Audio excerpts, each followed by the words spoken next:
Paramashivoham Om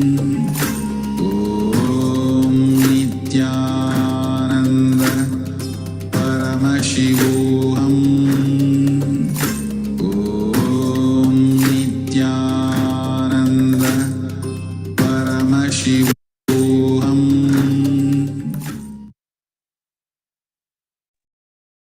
Yes. So now it's time for you to take another measurement of the same object, weigh it using the weighing scale or the measuring app, for example, the weight scale estimator. Take another measurement and note it down. And pen down the change in the weight. There should be some change in the weight which you will notice. Just note down what that change is.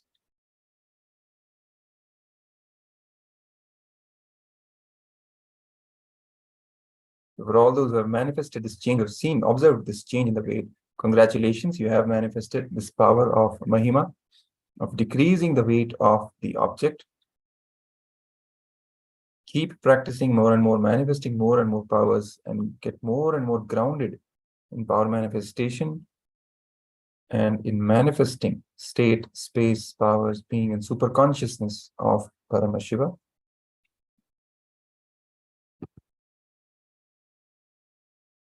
And also don't forget to upload your videos and share with as many people as you can on social media platforms.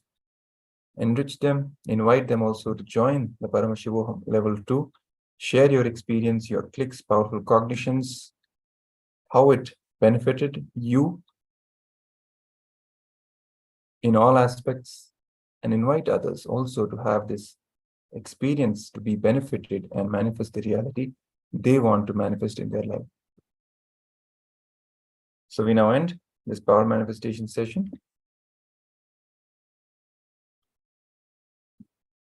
We will now be playing a satsang on wealth consciousness delivered by Swamiji, the Supreme Pontiff of Hinduism, Bhagwan Nithyananda Paramashivam. And meanwhile, we also get ready for the live darshan that we are going to enjoy today. The Supreme Pontiff of Hinduism will be gracing us again with the live darshan at 7 p.m. Eastern Time or 4:30 a.m. Indian Standard Time. So let's all get ready to enjoy the presence of the Avatar himself, blessing us with the live darshan and Q&A, where you can all ask your prayers and receive boons during the live darshan itself.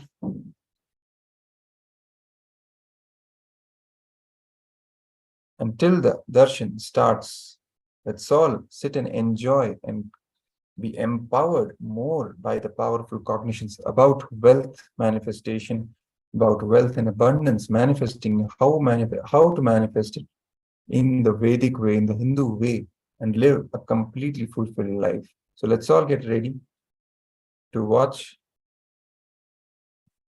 the satsang by the Supreme Pontiff of Hinduism on manifesting wealth consciousness. So before we head on to the satsang, let's all end this power manifestation session formally with the Pura Mantra, folding our hands in the Atmanjali Mudra, declaring complete completion with ourselves and the whole of cosmos, with everything. Please chant along with me. Om Purnamadav Purnamidam Purnat Purnamudachyate Purnasya Purnamadaya Purnamevavashishyate. Om Shanti Shanti Shanti. Hari Om Tat Sat. Sarvam Bhagavad Sri Nithyananda Paramashiva Paduka Arpanamastu. Om Nithyanandam.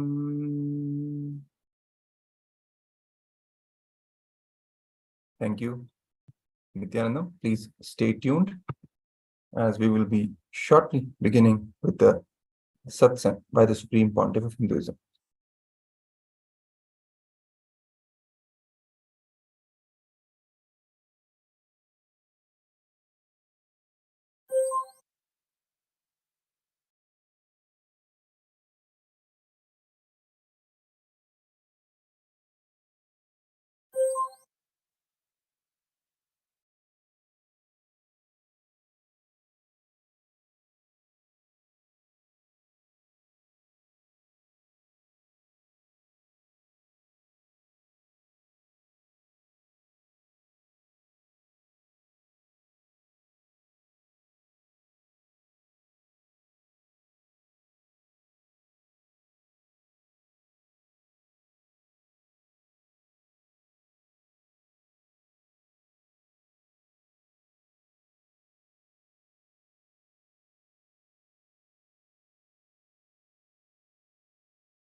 ॐ नित्यानन्द परमशिवोऽहम्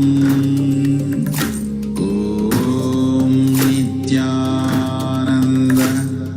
परमशिवोऽहम् ॐ नित्यानन्द परमशिवोऽहम्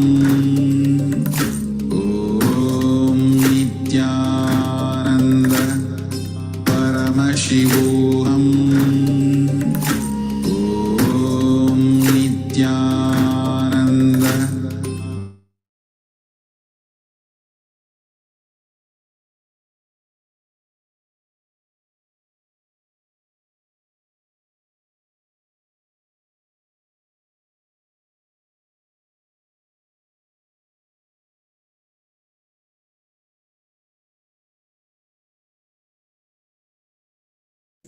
नित्यानन्देश्वर सदाशिवसमारम्भाम् नित्यानन्देश्वरि आदिशक्तिमध्यमाम् अस्मदाचार्यपर्यन्ताम् वन्दे गुरुपरम्पराम्.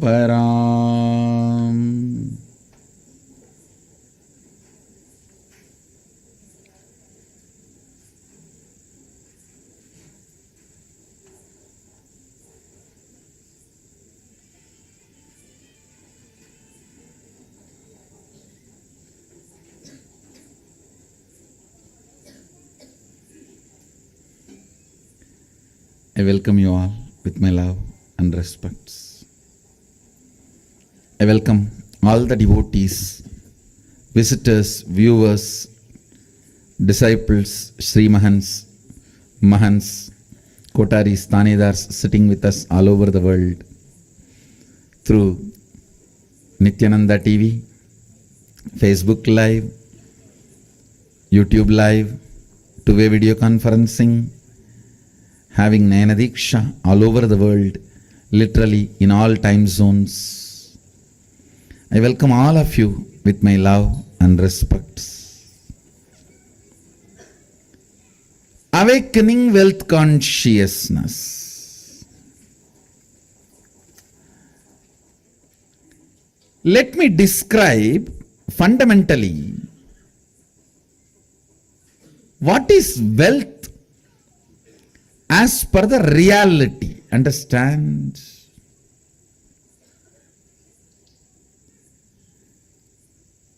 I am not denying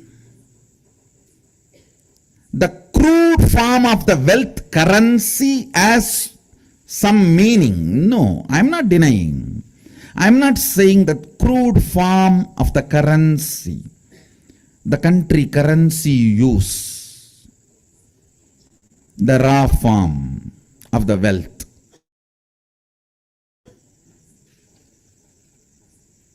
I should say a crude form of the wealth which you use for any transaction. No value, no. I only want to declare that is not alone wealth. Understand? Current which keeps the currency current is wealth. Understand? The Vedic definition, current which keeps the currency current is wealth. What is fundamentally currency? 100 of us are sitting here. One has 1,000 rupee and he wants food. He gives that to somebody who supplies food. Then he gives that to somebody supplies raw material. He gives that to somebody who gives him health. He gives that to somebody who gives him a house. He gives that to somebody who gives him clothes. Continuously when it is moving, by the time that 1,000 rupee moves between many hands, its value has increased. Understand? The current which keeps the currency moving is the value of the currency. We may ask why some countries' currency has high value, why some countries' currency has no value or low value. It is our ability to keep our currency moving. The current which moves the currency keeps the value for currency. If you have too many reasons to use that currency, which you can buy only through that currency, that keeps the value. That current keeps the value of that currency.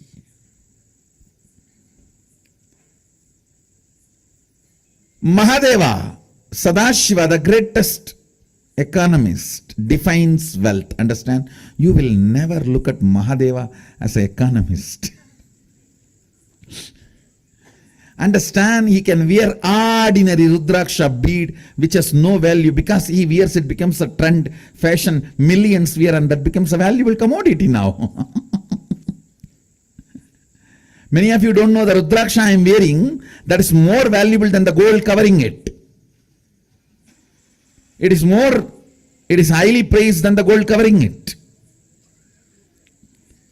You will not understand the economy of Mahadeva, Sadashiva, till you understand the real wealth. The economy of Vishnu is different. Whatever is valuable he wears. The world's largest gem, Shamantaka, is on his chest. Miss Universe is his wife. The best flight Garuda is his vehicle. But in Sadashiva, if you see, all the things useless for society, Basma, from the Smashana, that is his cosmetics. And the Rudraksha, which nobody touches, which is falling from the trees, some bead, that is his jewelry. Snakes, which nobody goes near, is his ornament. All the things he uses, understand?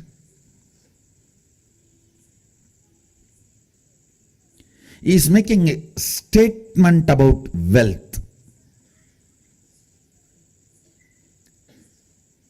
If you read Agama, his words, beautifully describes wealth in multiple places. Our ability to be intelligently active is wealth. Understand, intelligently active and constantly contributing. I'm not saying don't accumulate currency. But I am saying, fundamentally understand the concept of currency, then start moving your life and others' life. Then you will understand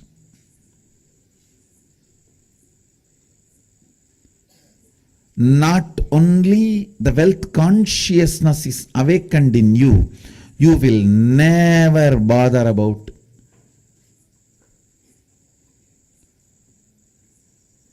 incompletions related to wealth. See, there are multiple incompletions people carry about wealth. First thing, the moment I utter the word, there is so much of that depression, that deprived feeling. Everyone has, I don't have.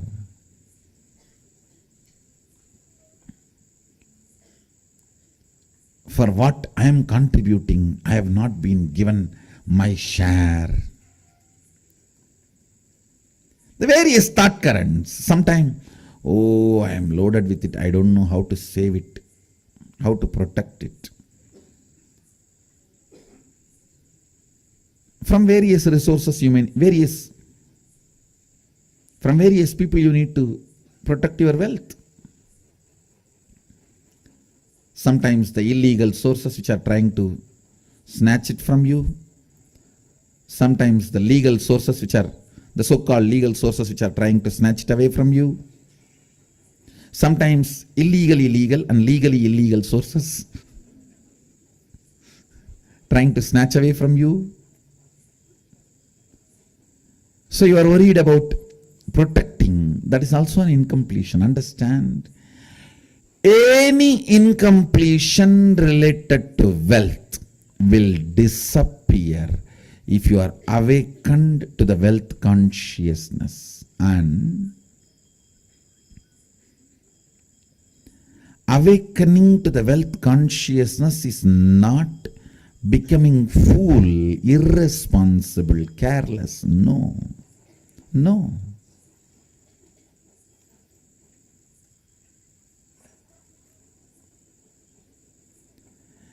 It is the most powerful strategy. Understand? Whenever your inner space is capable of including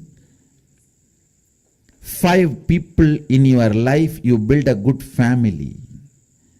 If your inner space is capable of including 50 people in your life, you build a good team. If your inner space is capable of building few hundred people in your life, you become a social leader. If your inner space is capable of including few thousands, you become leader for your region. If your inner space is capable of including a state in you, you become a leader of the state. If your inner space is capable of including a country in you, you become the leader of the country. Understand? If your inner space is awakened to understand and include the concept of wealth, you will see wealth becomes just part of your life. I tell you.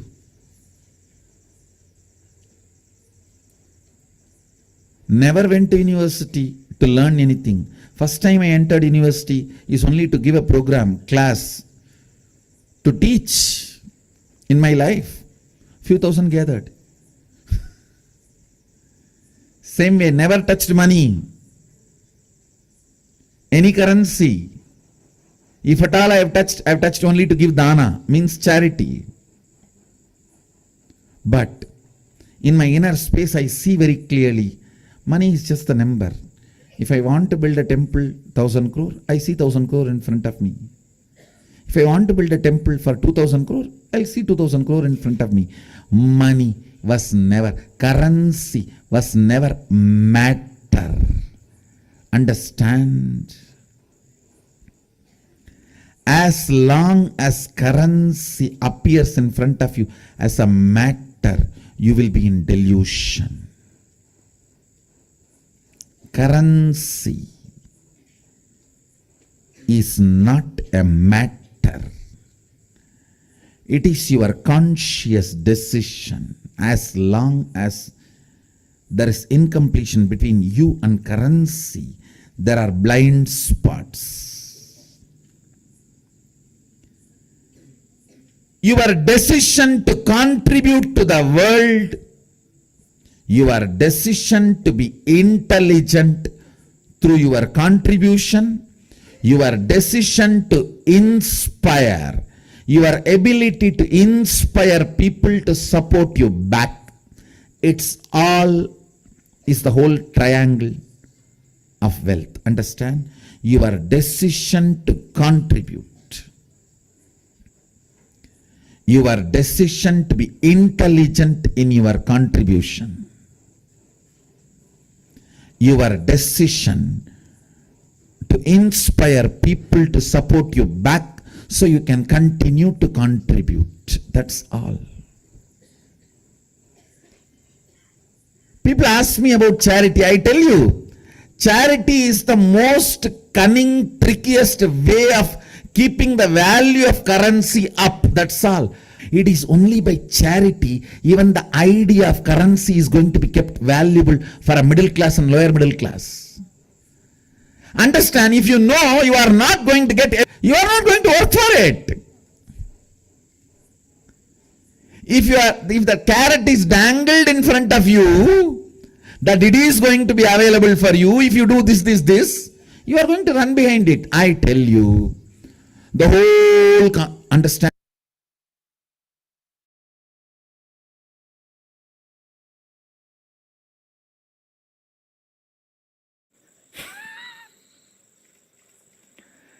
All this large charity, all this big charity, I tell you, they need to do charity only then the idea, concept of currency is going to be kept alive. If you know something is never going to come in your life, you are not going to run behind it. You are going to be completely frustrated about the currency. When the mass starts getting frustrated about currency, the collective global economical meltdown starts happening. Understand? Economic meltdown is nothing but mass getting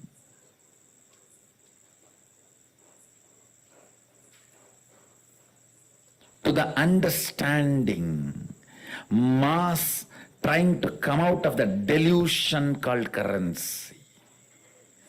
Understand? Currency is instrument. Instrument itself is not intelligent. Instrument can only be transactional mechanism. It can be used to kindle your fear and greed. Assalamu alaikum wa rahmatullahi wa barakatuh, my dear brothers and sisters. This is an emergency appeal. It can be used to kindle your fear and greed. But if the transactional mechanism called currency is unreachable for you, then you are just going to be frustrated and say, shut down, come on. No. Then what is the use of working? It is no more relevant to you. Understand? Anything which can drive your fear and greed only is relevant to your life.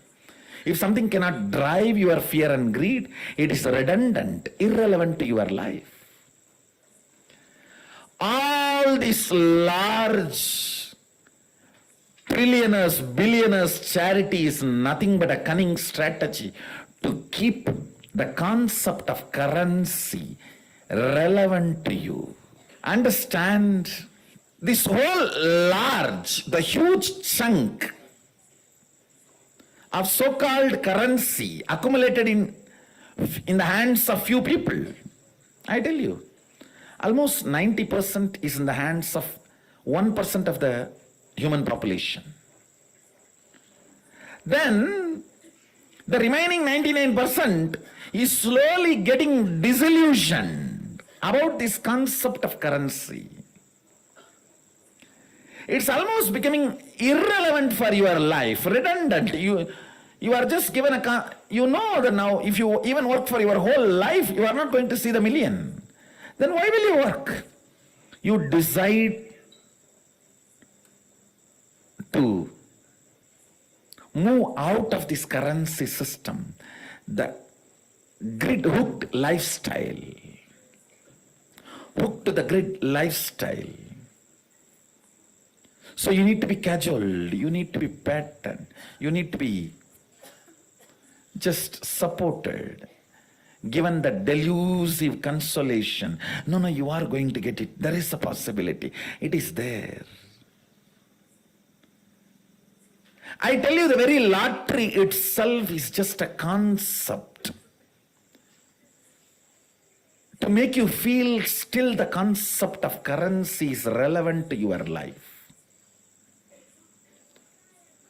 I need to debunk the concept of myth of currency. Only then you will understand wealth. You need to put your energy in the direction of wealth, not in the direction of currency. Understand? Currency should be your byproduct. Early morning when you wake up, you should know what is your life out of freedom, joy, and live whole day. Because you are breathing, the currency should follow you. That is wealth consciousness. Because you are conscious, wealth should be following you. That is wealth consciousness. Understand, any hitching towards the wealth, any hitching towards the wealth is not yearning wealth. It is only getting tortured towards currency. Large blind spots. Understand? If you understand the Sadashiva's concept of currency and Sadashiva's concept of wealth and Sadashiva's concept of economy, I am defining wealth as per Sadashiva from Agamas. Your ability to intelligently enrich the society in some form. Enriching does not mean only through teaching. It can even be stitching their shoes. Even that is enriching. Enriching in some form. Enriching the humanity in some form and doing it very intelligently and inspiring the humanity to contribute back to you so you can continue to enrich. That's it. That is wealth. That is wealth consciousness. That's a strategy for wealth.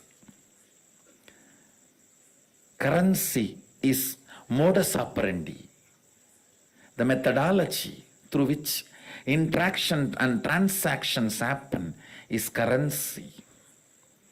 If the wealth consciousness is awakened in multiple people and you make the currency more current, that is called economy. That's all. Understand, I have defined these three words clearly. I have clearly defined these three words. Wealth,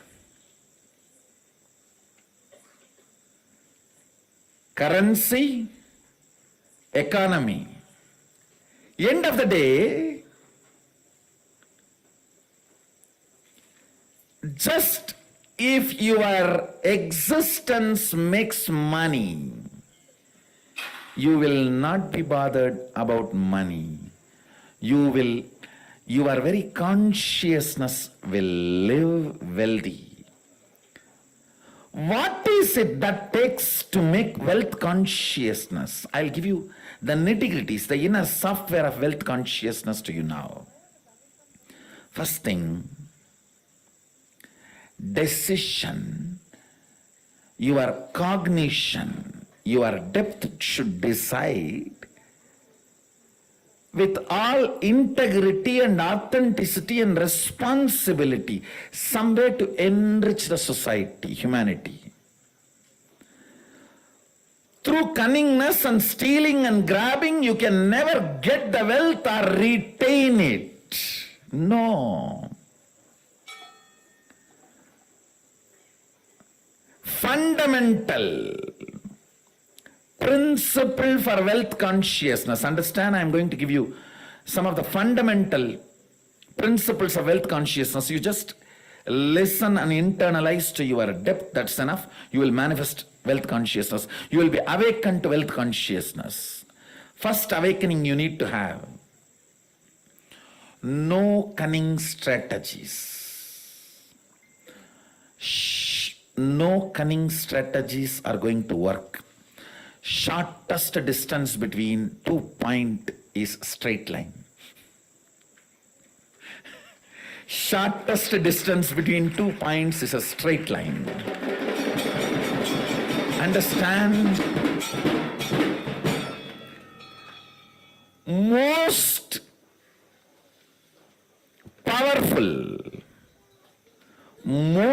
powerful strategy for manifesting wealth is integrity. Most powerful strategy. If you want 2-digit, 3-digit level money, maybe 1 or 2 lakhs or 1 or 2 crores, then cheating, stealing, all that may work. Robbing the bank, all that may work. But if you are really interested in living with wealth forever, living with wealth forever, the most easiest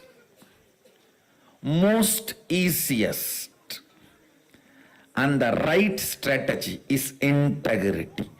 Decide with responsibility. You will start contributing to the humanity. Understand?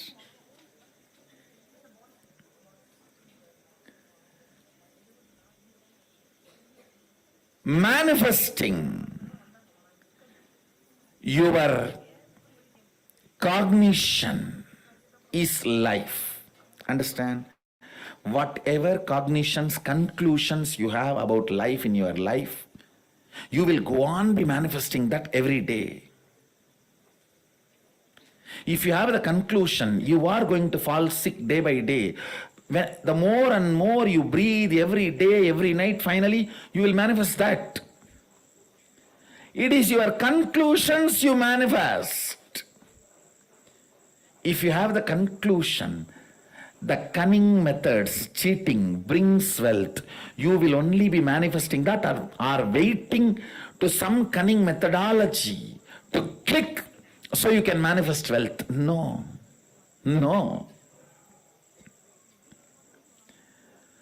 All waiting for cunning strategies to manifest wealth ends in frustration.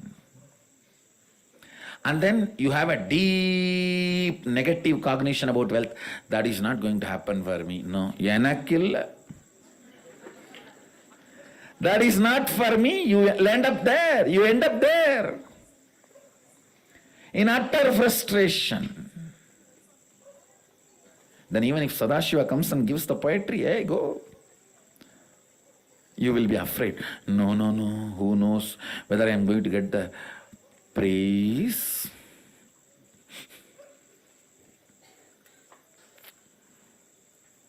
Or beating? Listen to this. Fundamentally, the first truth of awakening wealth consciousness, I am not giving you this as a teaching, I am giving you this as a software programming. Just internalize and come to this conclusion, that's all. You don't need to practice it. Anything you need to practice. Practice is a 4-letter word for me. Coming to conclusion is all I ask from you. No belief, no faith, no. Coming to conclusion, integrity. The first cognition you need to have, the first conclusion I request you to arrive. No cunning strategy will manifest wealth in your life. You may grab little currency through cunning strategies, but it will never become wealth of your life. I tell you, I am traveling all over the world. I am seeing all the culture, country, every background beings.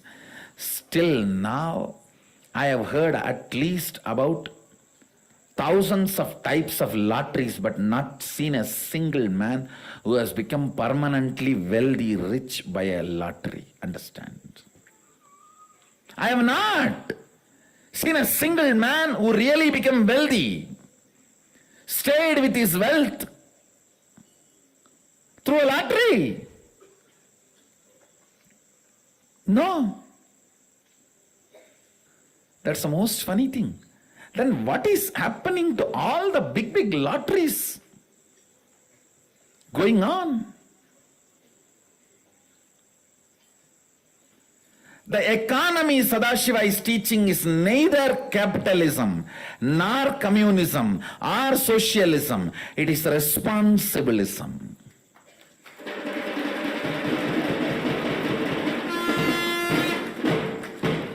The responsibility you take, that decides the kind of the wealth going to be around you. That's it. That's it.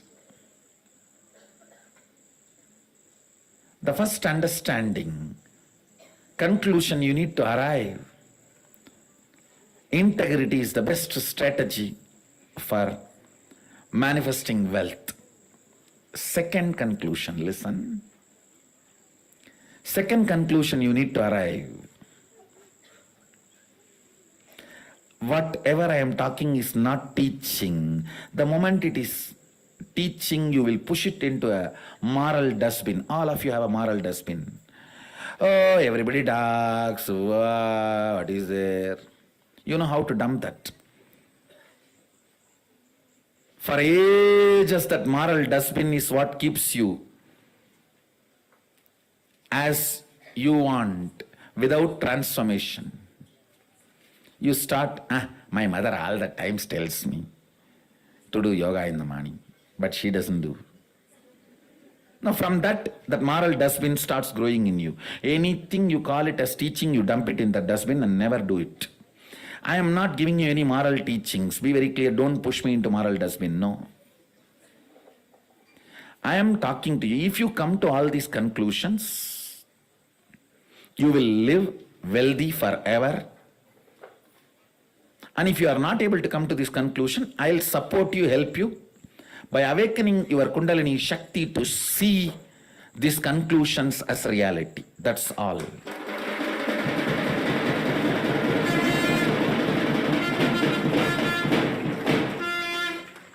I tell you, ahimsa, non-violence, can be practiced only by a strong person. Only by a strong person. Not by the fellow who is already about to die. He knows if he raises his hand, somebody will kill him or he himself will collapse. Then what kind of ahimsa? No. Ahimsa can be practiced only by the person who is strong. I tell you, same way, only a sannyasi who renounced everything can live with wealth consciousness.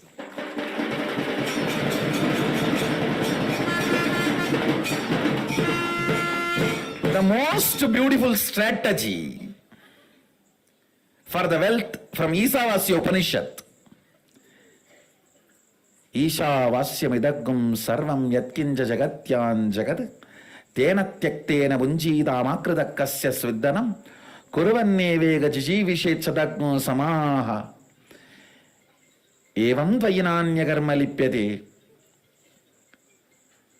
The Upanishad goes on I'll translate just 2 lines.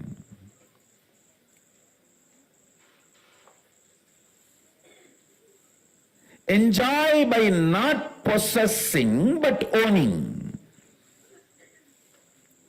Tena tyaktena bunjitam akrita kasya sviddanam. Kurvanneveha jijivishetsadagam samaha. Evam tvayinanyadetostina karma lipyatena re. Understand? A man who owns manifests wealth. Man who possesses suffers with stress and depression. Understand, I own this property, but I don't possess this property. Possessing is exclusiveness. Owning is inclusiveness. Owning and letting everyone enjoy it. More and more of your capabilities, if you are a writer, if you are a speaker, if you are a thinker, whatever you have, own it and make more and more people to enjoy it. That's all. When you own and make more and more people enjoy, you will manifest wealth. If you possess and with the exclusivity, you will deprive yourself and collapse into poverty. Listen, anything you have, capacity to write, capacity to read, capacity to think, capacity to speak, capacity to exist, capacity to grow wealth, capacity to grow agricultural products, anything you have.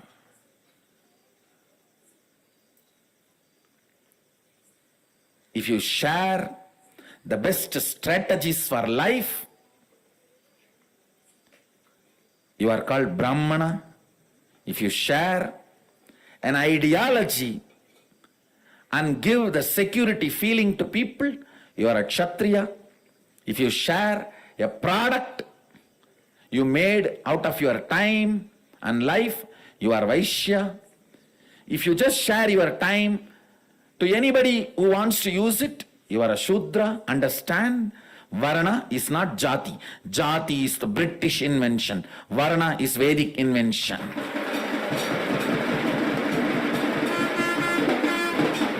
Varna is not Jati. I strongly support Varna and Ashrama Dharma.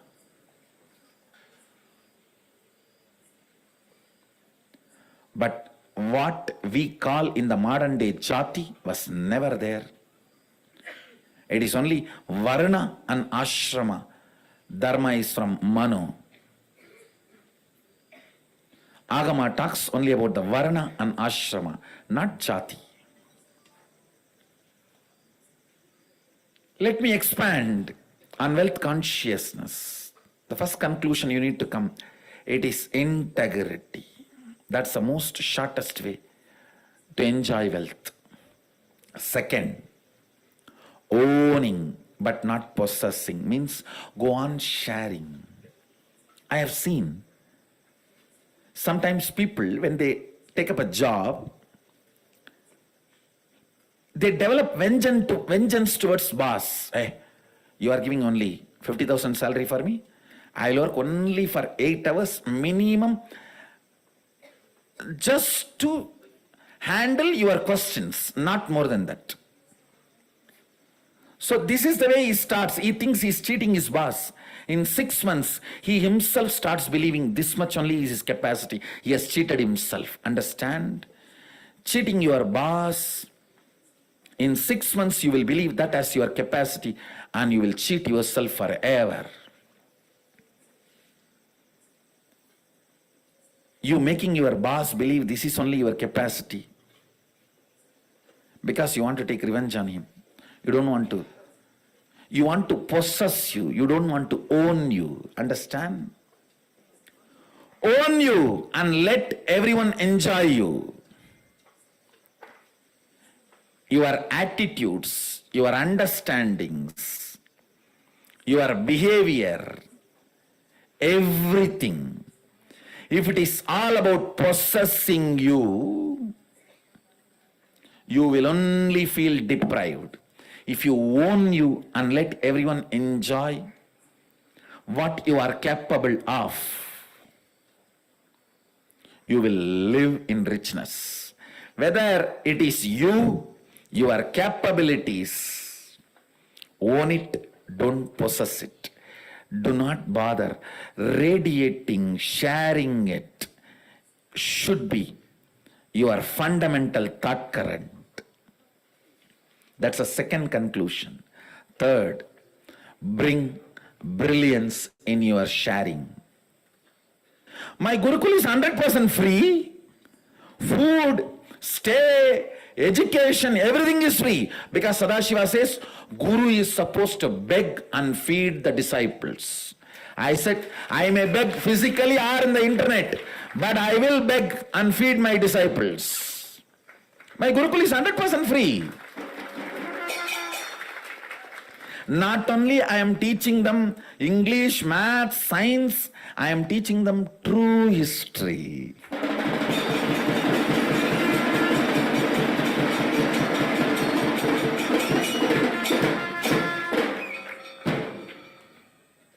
I am teaching them the real powers and possibilities they can manifest. I am teaching them life. Only thing, I am not doing the stupid things which you guys have designed for a generalized way. Understand? All generalization creates more blind spots. When there is a Google Earth available, Google Map is available, why will I make them memorize the capitals of all the countries and states?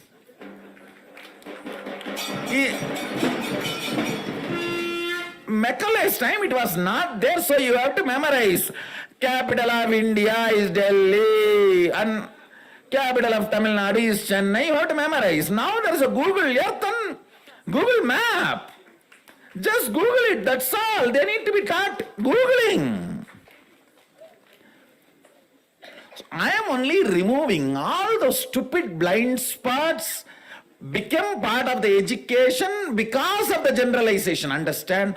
All generalization is faulty generalization. All generalization is faulty generalization.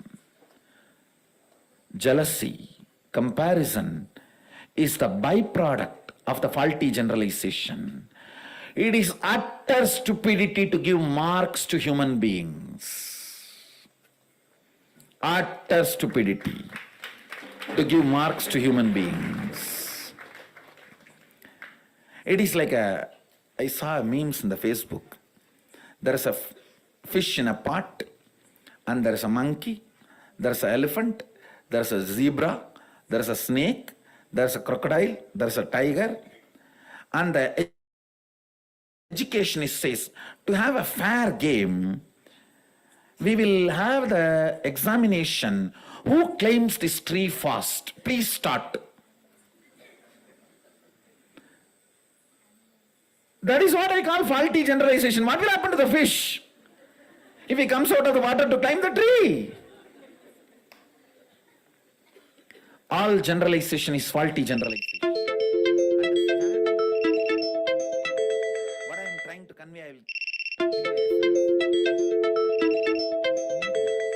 wants me to do the charity of what I am doing the charity of what is best.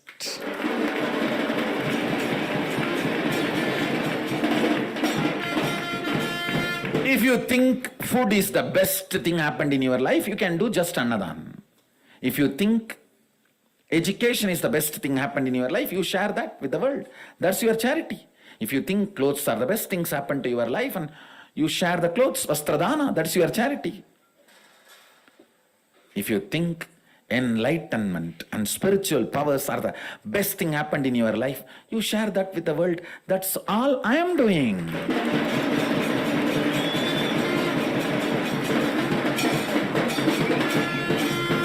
Every day I am sharing the spiritual powers at least with few thousand people.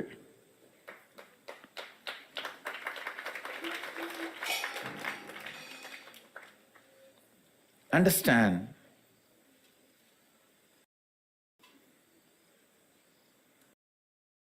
Share in a very intelligent way. Let your enriching be authentic performance of you.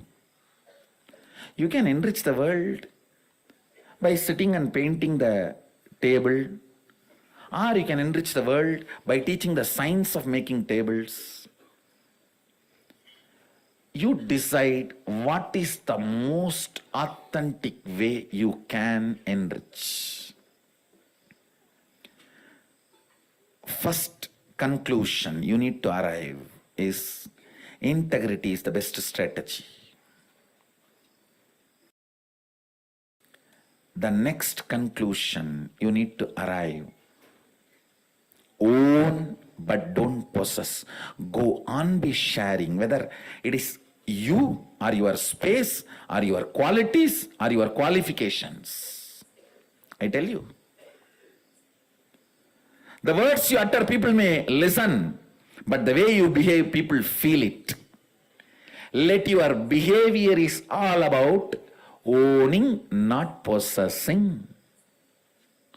That's the second conclusion. Third, let your enriching be most authentic, means every day upgrade yourself.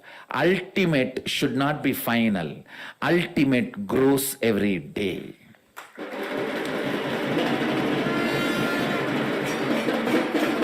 Ultimate is not final. Today's ultimate is not tomorrow's ultimate. Tomorrow's ultimate is different. Brahmanda expands, cosmos expands. For you, something is ultimate today, which is not ultimate tomorrow. It expands. So, go on becoming authentic in your sharing, enriching. Next important conclusion: do not feel shy to encourage people to support you back to enrich the world. Be confident, courageous about what you are doing.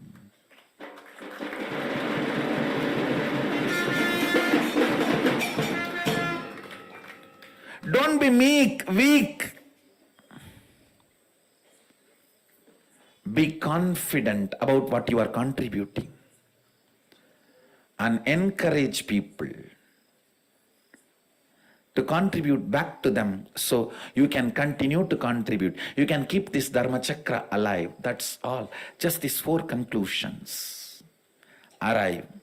Now, one good news I have for you is our Vedic masters, Vedic rishis, Vedic visionaries, starting from Sadashiva, they have mastered a science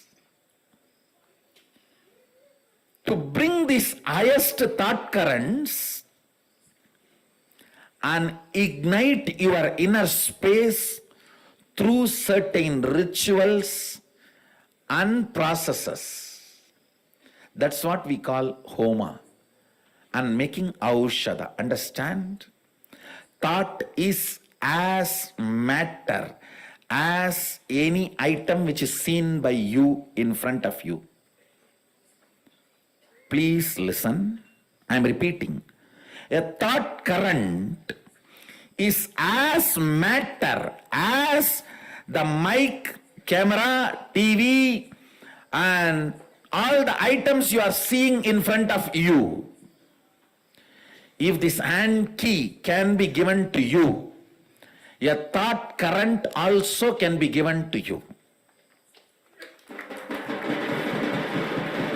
Our Vedic visionaries have mastered the science of bringing a thought current and infusing it into the people.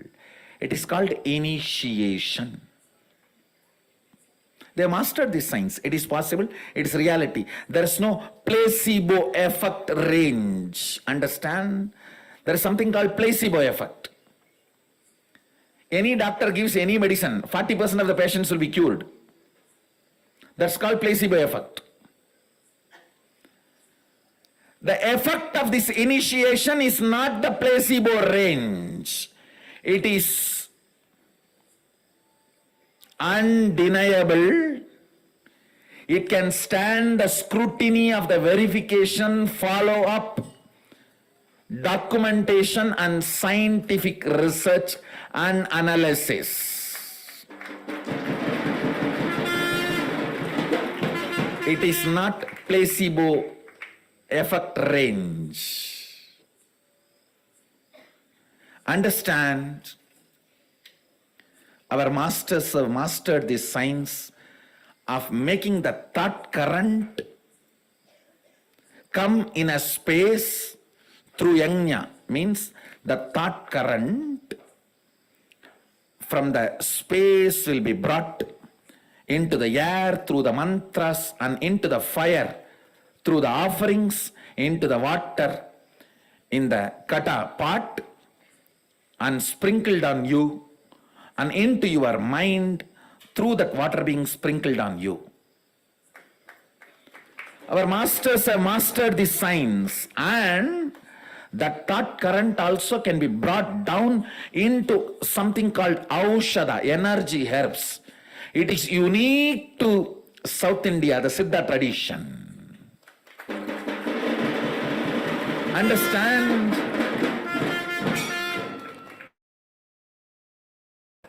Also speaks about this science, but unfortunately, now it is not being practiced in Saurashtra.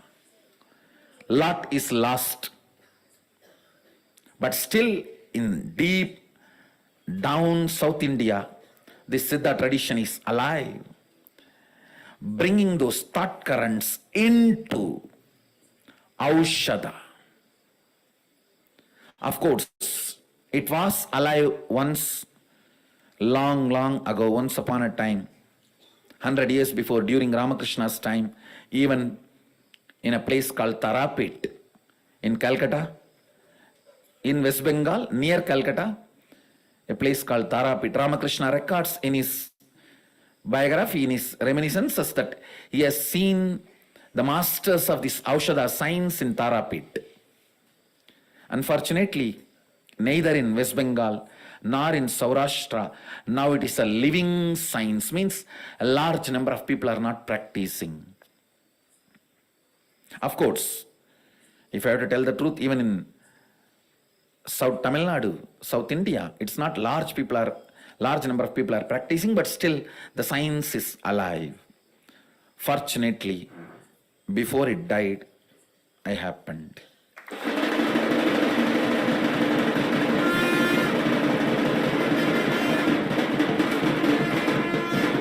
1979 would have been too late. 1978, right time. Did not allow it to die. We will revive this science, understand with a unique, powerful spiritual herbs. These thought currents will be infused. And when you apply that on your forehead and third eye, that thought currents become just part of you, and it just starts manifesting as your life. It almost looks like a magic pill. It is magic pill till you use this pill. Once you use, you will understand it is not magic pill, it is just logic pill. It is not magic pill, it is logic pill. Till you use, it may look like magic pill. Once you use it, you will understand it is logic pill. So now, I'm going to do two things. One, the Dhanagarshana Bhairava Homa, the thought currents of awakening wealth consciousness in you, deciding to be ferocious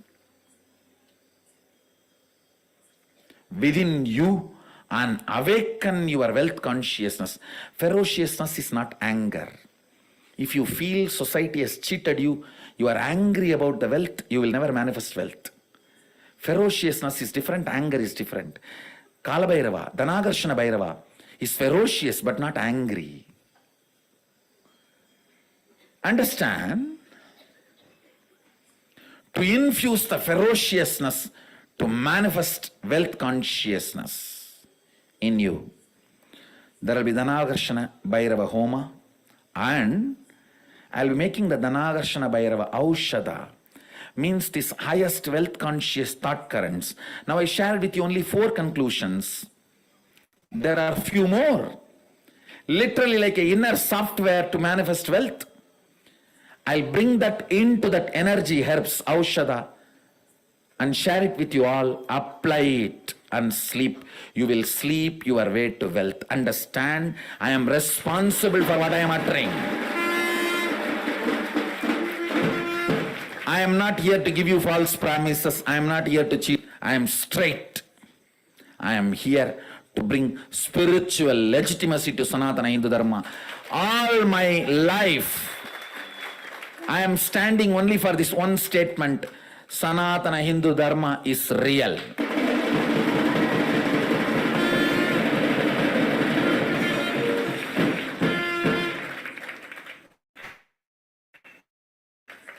Sanatana Hindu Dharma is real. Understand? I am responsible for what I am uttering. Just apply this Aushada. You will start manifesting the wealth consciousness, and naturally, as the side effect of the wealth consciousness, wealth itself, currency itself, and the science and ability to keep the currency current. Understand? I defined all the 3 words. What is wealth? What is currency? What is economy? As per Sadashiva, is the ultimate visionary of humanity. His vision document is the Agamas. Is the ultimate visionary of humanity. His vision document is Agamas. Now, we will enter into the Homa. Few minutes till we start the Homa. I want you to pen down, once the wealth consciousness happens in you, what all you want to manifest. Pen down. It may be as simple as, I want the house in which I was renting, I wanted to buy that house. Or it can be as complicated as, every beach I need to have a private beach house. It can be anything. Pen down what you want to manifest once the wealth consciousness is awakened in you. It's almost like a wish list. Who knows? Suddenly Mahadeva may appear and say, Tatastu. Why do you want to take chance? He may just appear and say, Tatastu. Pen down. Pen down. Whatever you want to ask, whatever you want to manifest once the wealth consciousness happens in your life.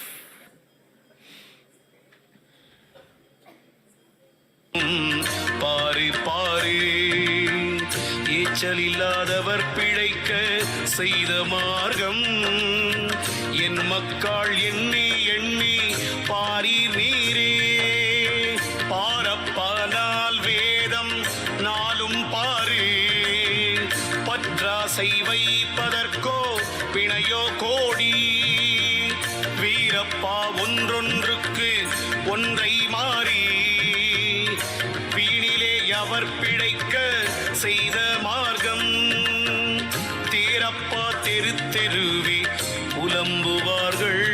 ஊர் சொன்னேன், இடமும் சொன்னேன், பின்கலையும் முன்கலையும் ஒடுக்கம் சொன்னேன், பாருலகில் பல நூலின் மார்க்கம் சொன்னேன், பல பேர்கள் நடத்துகின்ற சொன்னேன்.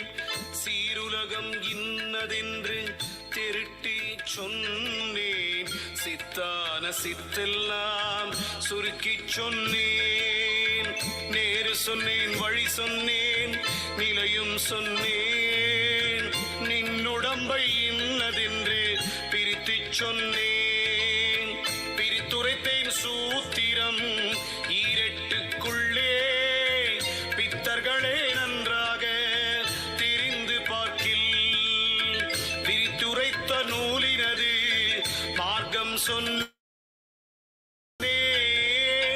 விழாதே இந்த நூலிருக்குதென்று கருத்துடனே அறிந்து கொண்டு கலை மாறாதே. காரியத்தை நினைவாலே கருத்தில் கொள்ளு. சுருதி சொன்ன செய்தி எல்லாம் சுருக்கி சொன்னேன். சூத்திரம் போல் 16 தொடுத்தேன் முற்றே.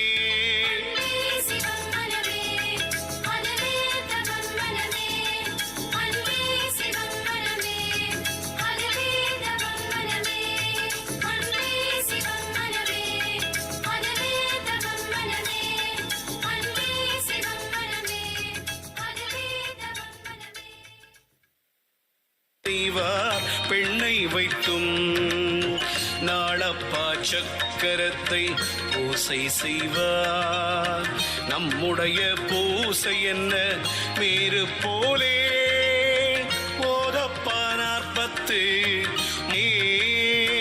தான் என்ற மேரு வைத்தான் பூசை செய்வார். சாபமிட்டால் அண்டரண்டம் தீயாவேகும்.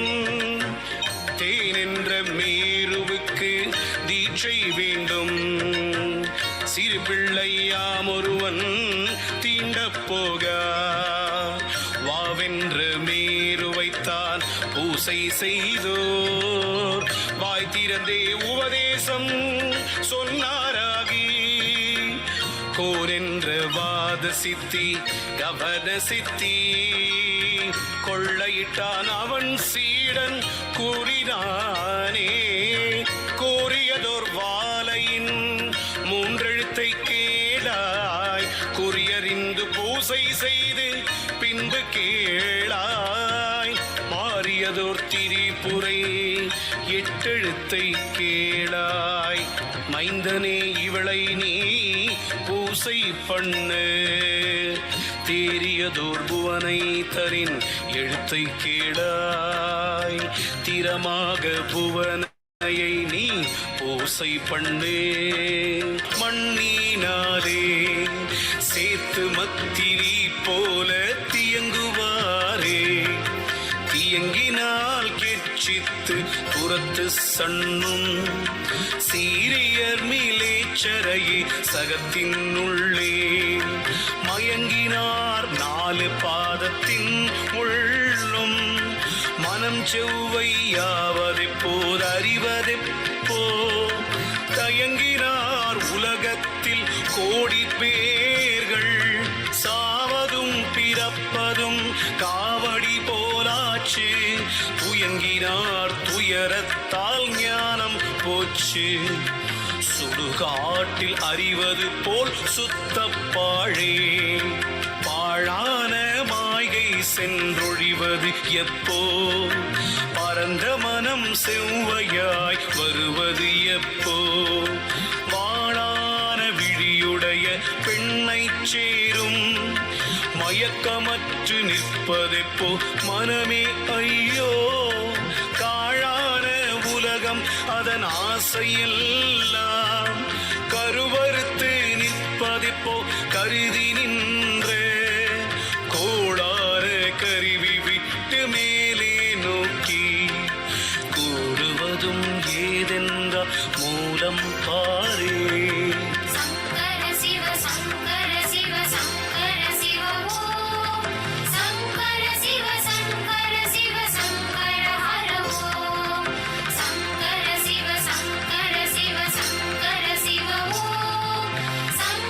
Shivas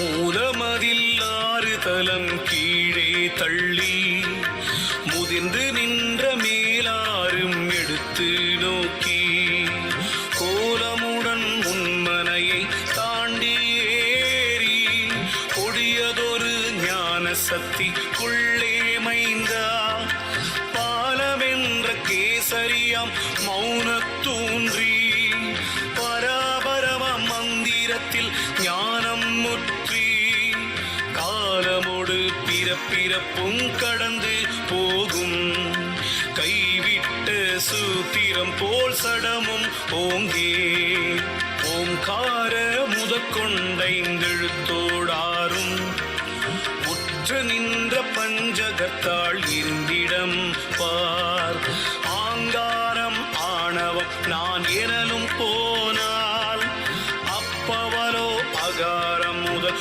உகாரம் காணும் பாங்கான மகாரமோடு விந்துநாதம் பரவியதன் மேல் நிற்கும் பராபரம்தான் வாங்கான மௌனத்தை பற்றியேறு மருவி நின்ற லகிரியை தானு உருவி அந்த மண் சென்று சலத்தை உண்ணும் பத்தி நின்ற சலமதுதான் தீயை உண்ணும் பாங்கான திடரே மதுவை உண்டு மேல் பாரினே பாரப்பா ஆகாரம் முதல் உகாரம் கொள்ளும் பாங்கான உகாரம் அது மகாரம் கொள்ளும் நேரப்பா மகாரம் அது விந்து கொள்ளும் நேரான விந்துவது நாதம் கொள்ளும்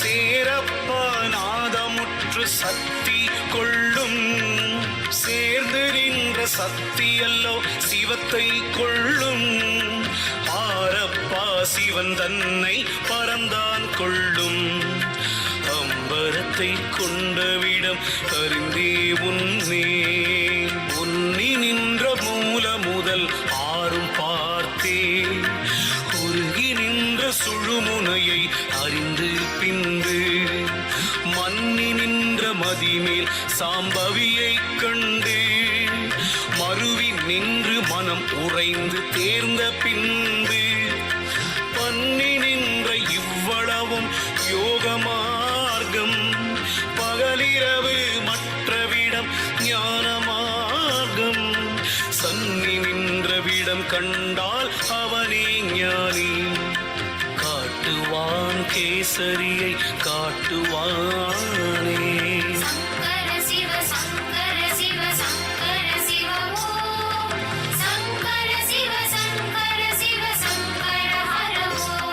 The Upanishad says how the fire is hidden inside the wood. Like that, enlightenment is hidden inside us.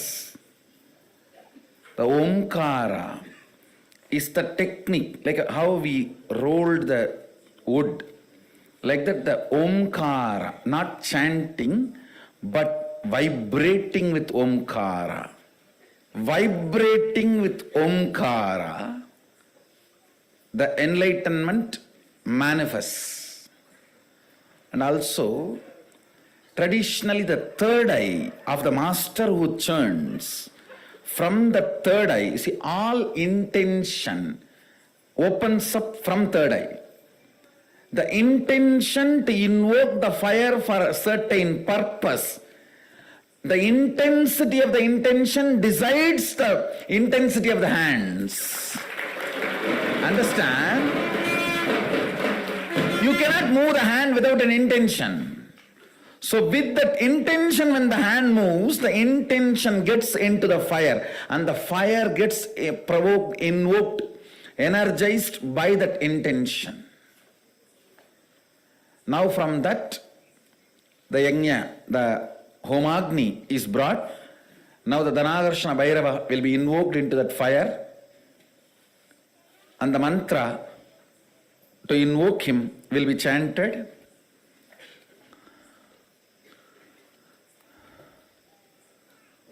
It's a powerful science, as I was explaining. understand very clearly, Ayurveda's placebo effect is at least 10 times more than allopathy's placebo effect. The number of disease, ability to diagnose, ability to manage, ability to cure, ability to completely heal and get you back the quality of life.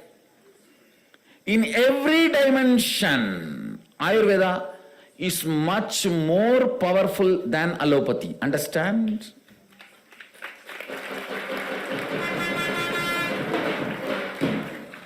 The only mistake our masters did, we are not brutal. Even in the war, we are dharmic. People who invaded us, even in the life, they are brutal.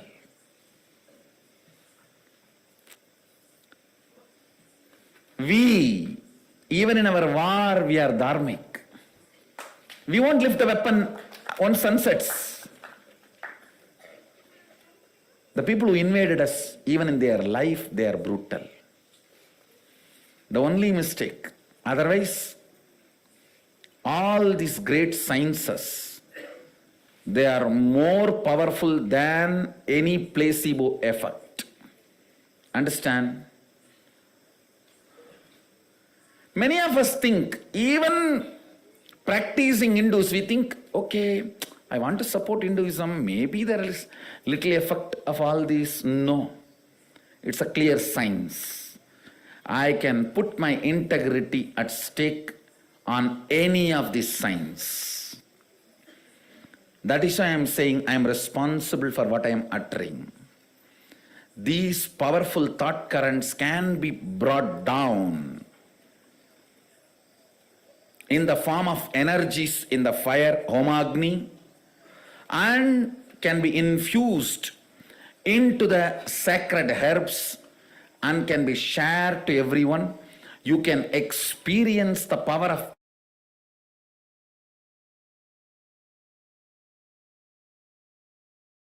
fantasy in real life.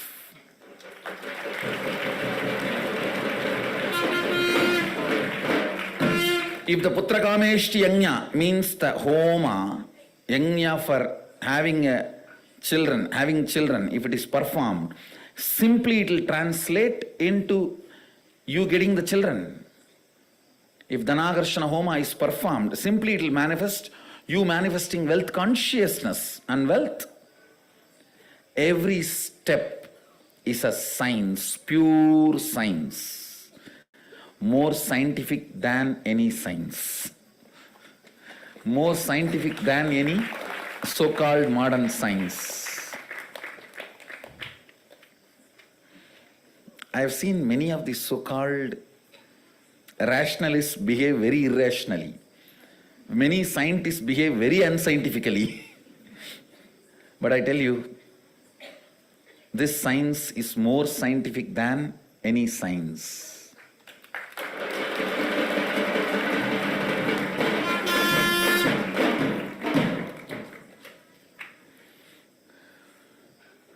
So now, we will be invoking the grace of Mahasadashiva, Mahaganapati and Dhanakarshana Bhairava.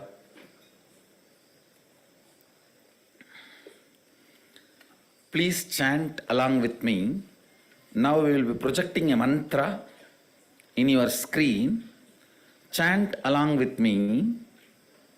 This is the mantra to invoke the presence of Dhanakarshana Bhairava.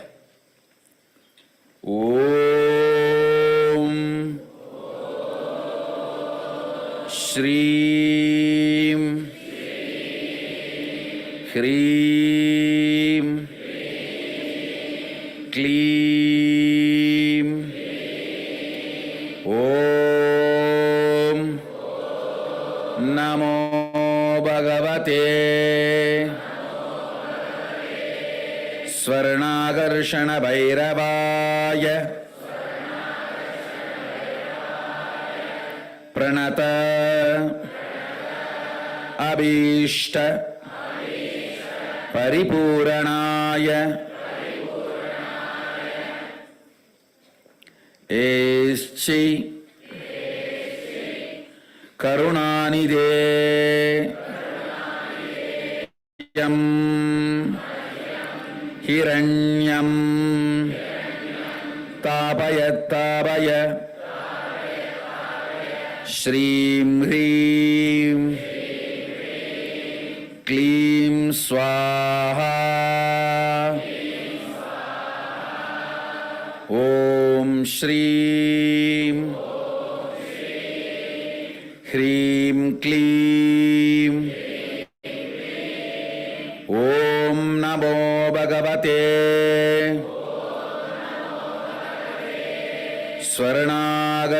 स्वर्णाकर्षणभैरवाय प्रणत अभीष्टपरिपूरणाय एहि करुणानिधे मह्यं हिरण्यं तापय तापय श्रीं ह्रीं क्लीं स्वाहा ॐ श्रीं ह्रीं क्लीं ॐ नमो भगवते स्वर्णाकर्षणभैरवाय प्रणत अभीष्टपरिपूरणाय एह्येहि करुणानिधे मह्यं हिरण्यं तापय तापय श्रीं ह्रीं क्लीं स्वाहा. You can continue to chant now. Acharya will guide you. Before that,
logic or mind or any of those. So directly they receive the initiation much powerfully than any of us.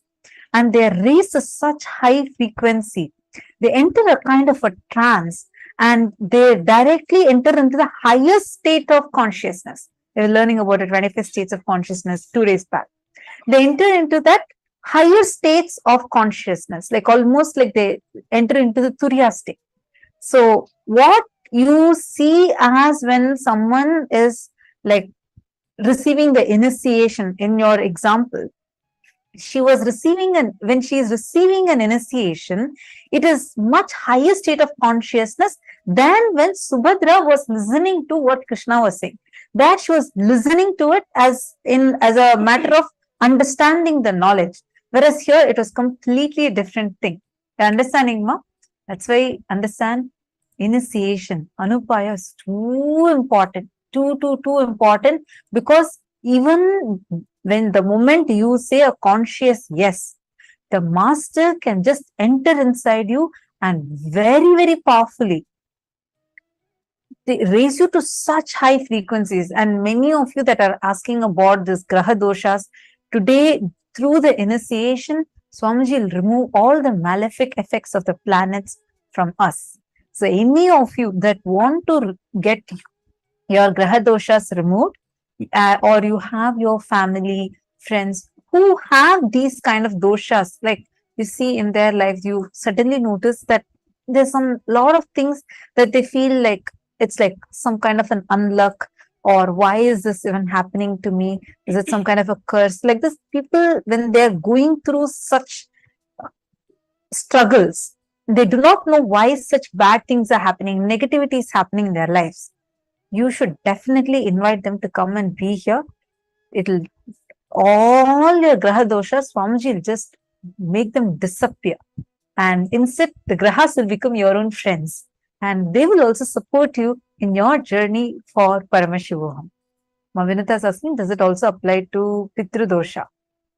Pitru Dosha, this is the initiation we had 2-3 days back when Swamiji was raising us to Pitru Loka and removing any Pitru Shapa, Rishi Shapa, any kind of curses and the doshas that may have incurred because of Pitrus. So that was the initiation we had few days back. Ma? This initiation is different.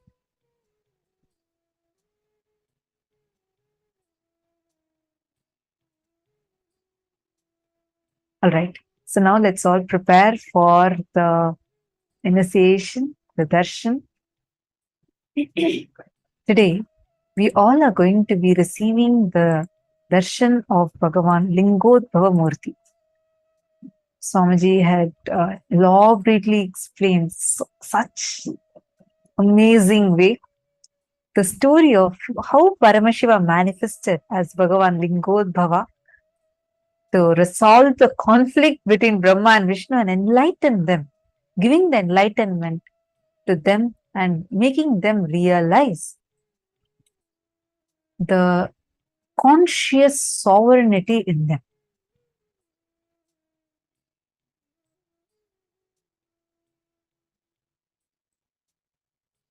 Now we are going to be chanting the Dhyana Shloka of Bhagavan Lingodhbava Murti, whose darshan all of us are going to be receiving now.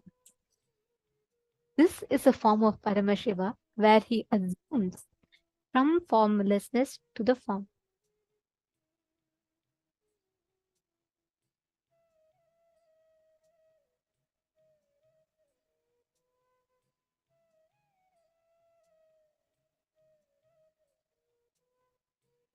Devam garbhagrahasya manakalite linge jatashekharam katyasakta varam cha dadatam krishnam mrigam chabhayam savyetam kamameya padamakutam brahmachutabhyam yutam urdhvardhastitaham sakolamamalam Lingodhbavam bhavaye.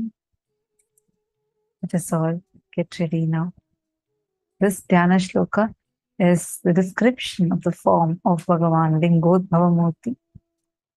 Now, through today's initiation, all of us are going to experience the conscious supremacy and conscious sovereignty being awakened in us.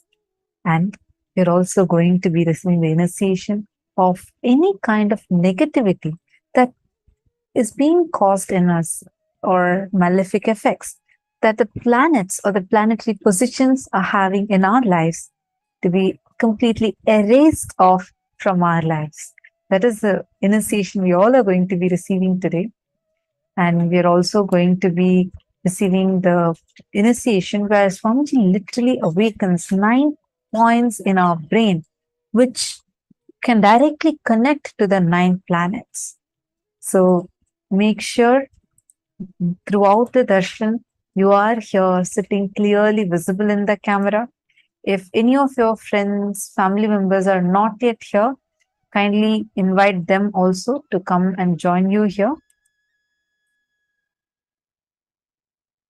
Please take a few minutes and invite everyone.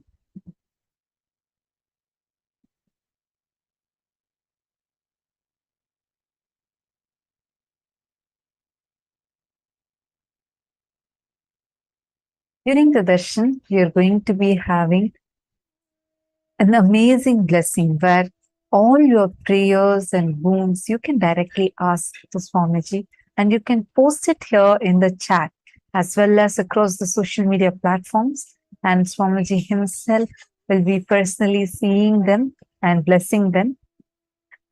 Some of you are asking, how is Swamiji able to read all of our messages, because there are like 10 Zoom rooms, and how is Swamiji actually dictating?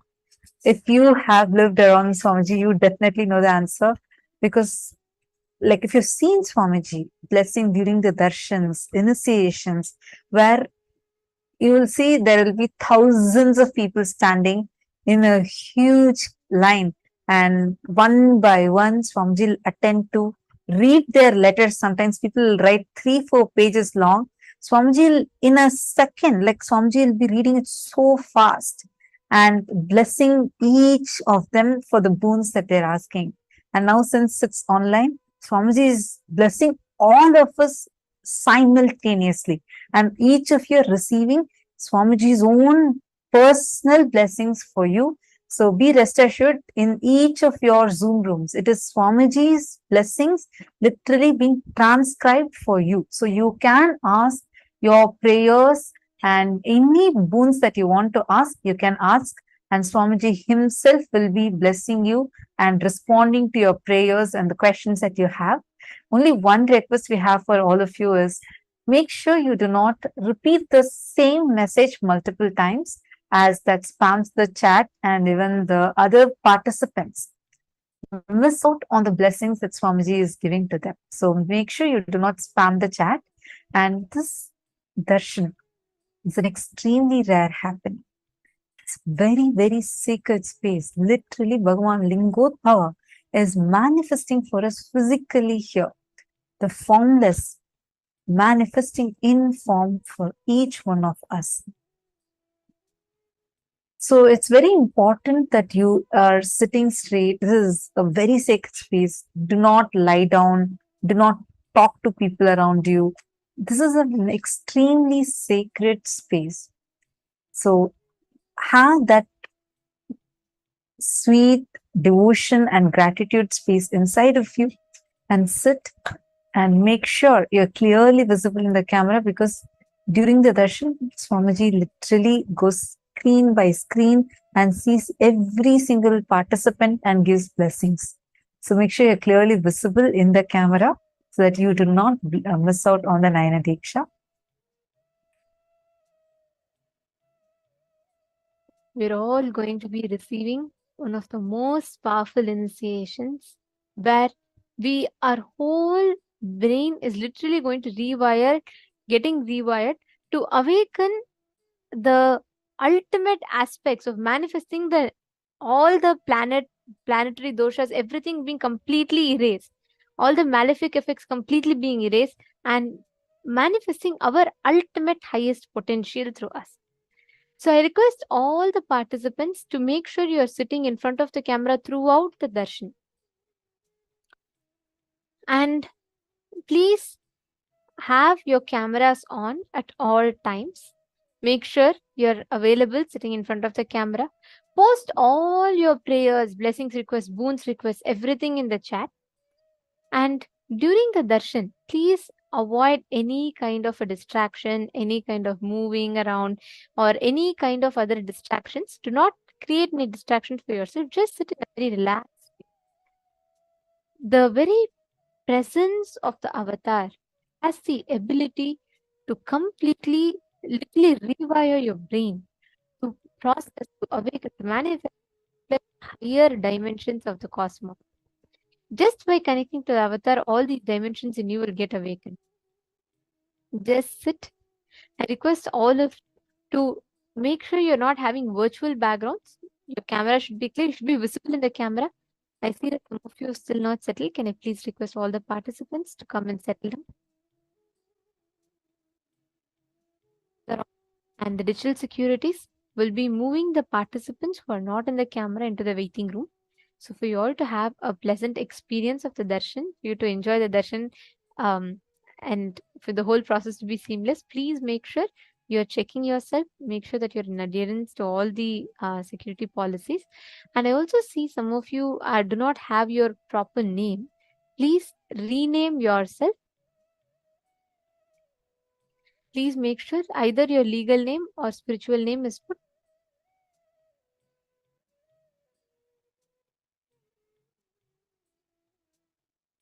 Ma Gokila has posted.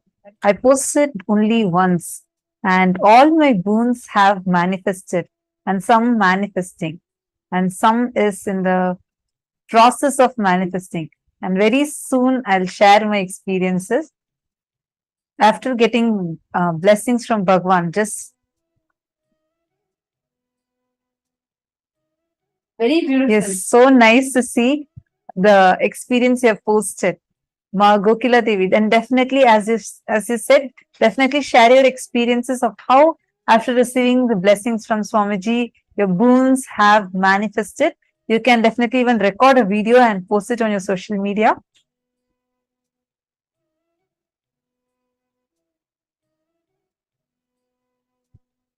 Today, all of you that had attended, especially all the participants who had attended the entire day, you will see that today, during this initiation, actually today's sessions of Navagrahas are not over yet. What we learned is just one part of it.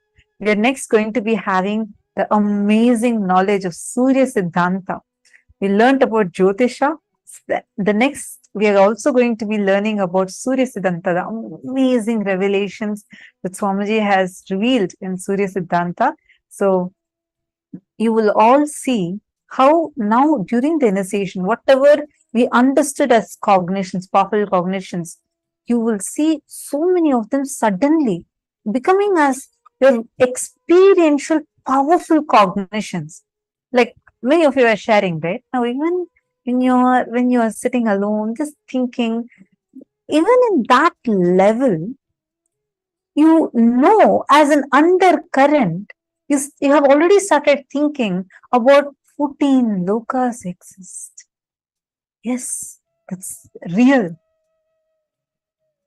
Somewhere, even I'm existing in 14 lokas.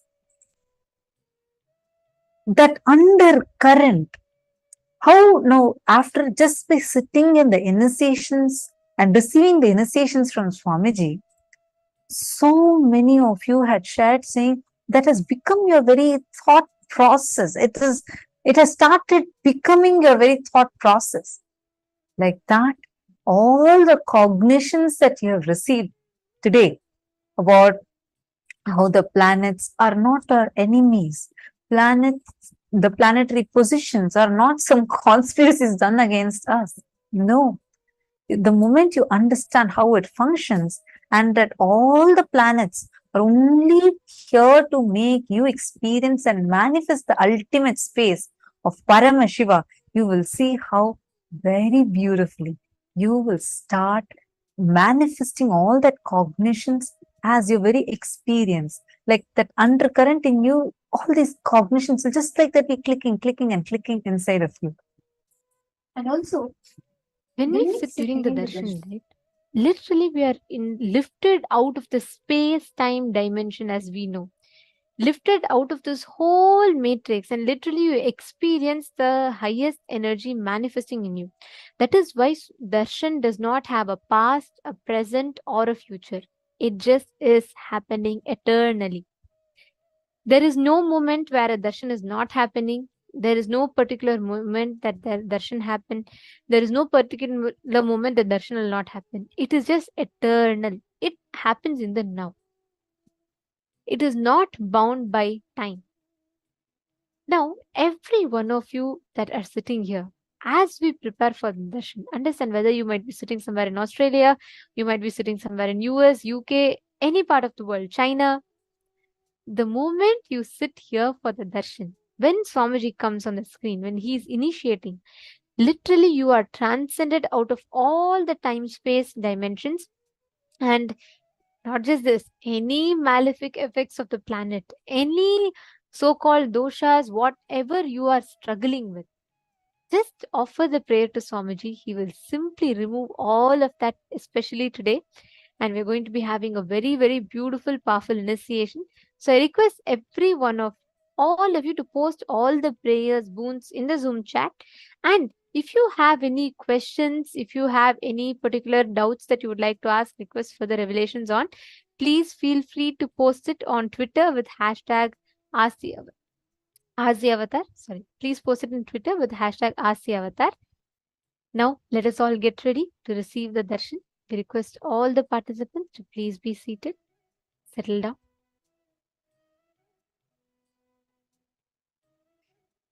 Sit with your head, neck and spine in a straight line.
Let us all get ready to receive the darshan.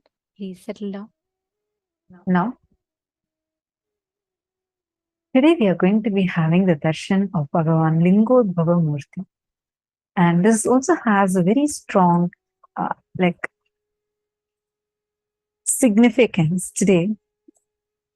Bhagavan Lingodhbava, when Paramashiva manifested as a huge light shaft, today Swamiji was explaining right in the sessions how Paramashiva gave a threefold promise as he is going to be available in Tiruvannamalai in three forms. One is as Arunachala, the hill Arunachala in the form of Arunachala.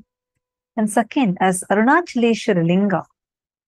And third, as a continuous living stream of avatars, living avatars, the Nijavataras, incarnations. True to his word, in the same sacred, holy town of Tiruvannamalai, Paramashiva himself descended as our beloved Swamiji. And Sanatana Hindu Dharma has a very amazing, this knowledge, what we've been learning since morning. We've been learning extraordinary revelations from Hinduism on how the cosmos exists, Big Bang, black hole, all of these. For thousands of years, our Hindu scriptures have been able to document these cosmic events that are happening, documenting every single event, including the Big Bang, black holes manifesting simultaneously, spontaneously, and synergistically. For example, the Skanda Mahapurana, Paramashiva reveals how the whole universe started from Linga. This clearly shows how everything, these scriptures state how everything starts from the Big Bang of Paramashiva and merge back into Paramashiva Linga. Now, very recently, science has also discovered this, how the whole universe began. It's the Big Bang. According to the science, the universe was created out of a black hole and suddenly a Big Bang emerged into creating this universe. This is exactly the manifestation of Bhagavan Lingodhbava, Avyakta, the unmanifest manifesting into Vyakta. The descent and departure of great avatars have been recorded in multiple astrophysical phenomena such as meteors, comets, and supernova. For example, upon Mahasamadhi of Bhagavan Sri Ramana Maharishi in 1950, thousands were a witness to an luminous meteor traveling across the sky. Like this, there are several happenings that have recorded these cosmic indications of the avatars descending on the planet. And one such event had happened on the 3rd of January, 1978.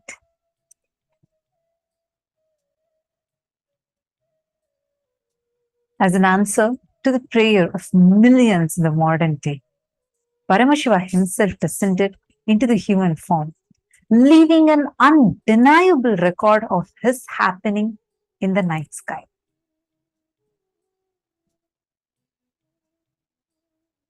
Exactly the experience of birth, the experience itself is really wonderful. There was no dual or two things. First, it can be said even in the way like a light covered by light. There was no experiencer and experienced separately. There was only one consciousness, which is intelligent, which is alive, and which is enjoying itself. First, it was just the Satchidananda, nothing else. I was conscious, I was alive, and I know I was alive, and I was just enjoying that I am alive. I exist. Suddenly, in a very vague way, one small light, please understand, I am explaining frame by frame what happened during my birth. The first frame was a light in somewhere around South India, southern India. But I do not know at that moment it was Arunachala or something like that. Just somewhere around southern India. That was the first slide, first scene. The next scene, like a star, shooting star, I was just pulled by that light. The third scene in my consciousness was the Arunachala. By now, I know I already taken the body.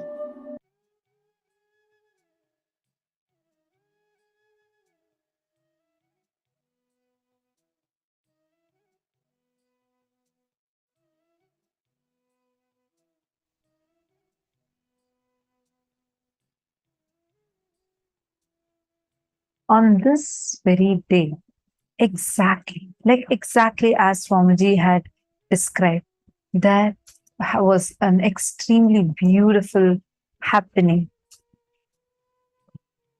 In the universe, about 10 million light years away from Earth, there was a thermonuclear explosion that happened. And this explosion caused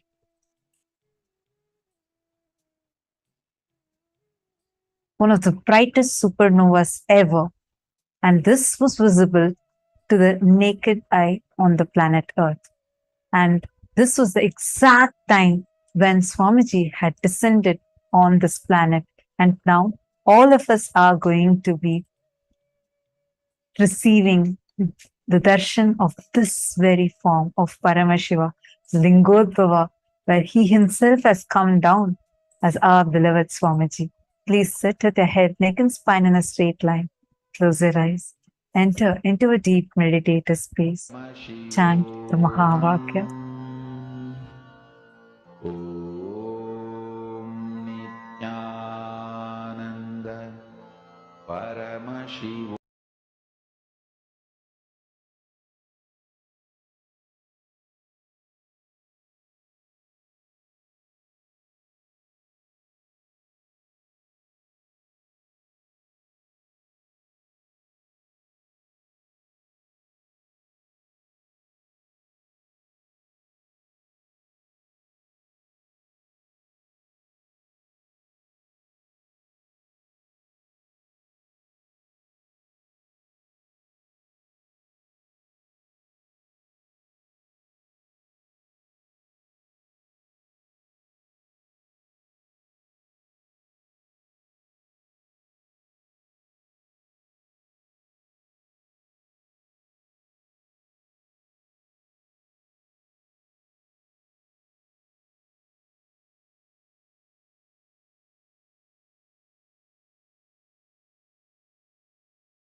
Paramahamsa Nithyan என்னும் பெயரும் பெற்றது.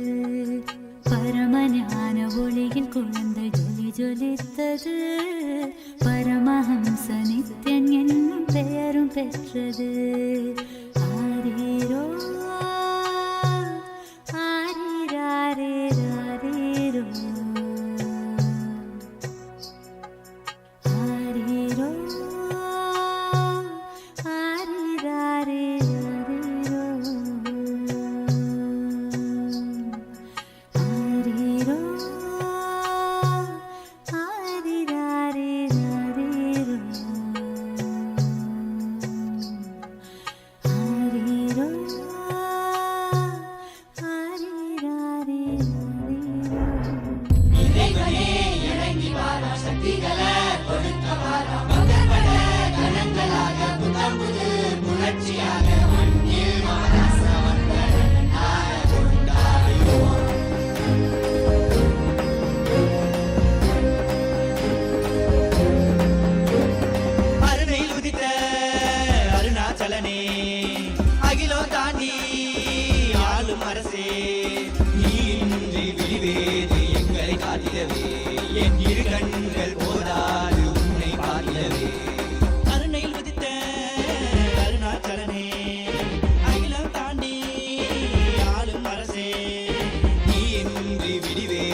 பரம்பொருளே ஞானத்து திருவருளே கோடி வேண்டும் கால காலனை காண தேடி பவனி வர அவனியே ஆடிடுதே என் கண்ணிமையும் கண்ணசையும் கருணையின் இருப்பிடமே செவ்விடம் புன்னகையும் ஆனந்தத்தின் நிலையாகவே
சிவனடி சேர்ந்திட சித்தத்தின் சிவனருள் நிலைத்திடவா பல்லாண்டு பல்லாண்டு பல்லாயிரத்தாண்டு பன்னாடு சென்றாலும் தென்னாடு நின்னாடு 30 கோடி தேவர்கள் வந்தாரையா வாராரு வாராரையா எங்க கொண்டசாமி வாராரையா கொண்டாடு கொண்டாடையா இந்த நாள கொண்டாடையா வந்தாரு வந்தாரையா எங்க குலசாமி வந்தாரையா தந்தாரு தந்தாரையா நித்யானந்த தந்தாரையா எது திசையெங்கும் முரசு கொட்ட வெட்டு காட்டி வாராரையா வாராரு வாராரையா எங்க கொண்டசாமி வாராரையா கொண்டாடு கொண்டாடையா இந்த நாள கொண்டாடையா வந்தாரு வந்தாரையா எங்க குலசாமி வந்தாரையா தந்தாரு தந்தாரையா நித்யானந்த தந்தாரையா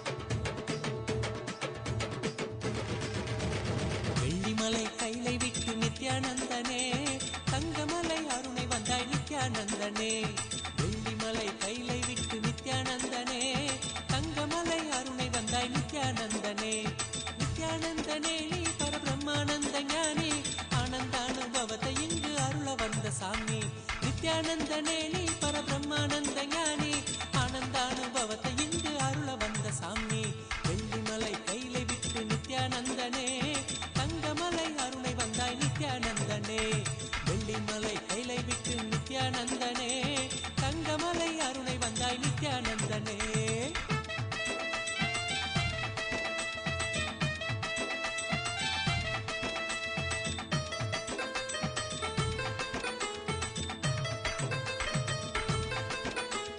சோனமலை வந்துதித்த நித்யானந்தனே சோனமலை வந்துதித்த நித்யானந்தனே ஒரு ஞான குரு ஆனவனே நித்யானந்தனே ஜீவன் சிவனாக மாற்றி அபியாத்மனோடு சேர்த்து ஜீவன் சிவனாக மாற்றி அபியாத்மனோடு சேர்த்து ஆனந்தத்தின் எல்லை காட்டும் நித்யானந்தனே நித்யானந்தனே நீ பரபிரம்மானந்த ஞானி ஆனந்தானுபவத்தை இங்கு அருள வந்த சாமி நித்யானந்தனே நீ பரபிரம்மானந்த ஞானி ஆனந்தானுபவத்தை இங்கு அருள வந்த சாமி வெள்ளிமலை கைலை விட்டு நித்யானந்தனே தங்கமலை அருணை வந்தாய் நித்யானந்தனே வெள்ளிமலை கைலை விட்டு நித்யானந்தனே தங்கமலை அருணை வந்தாய் நித்யானந்தனே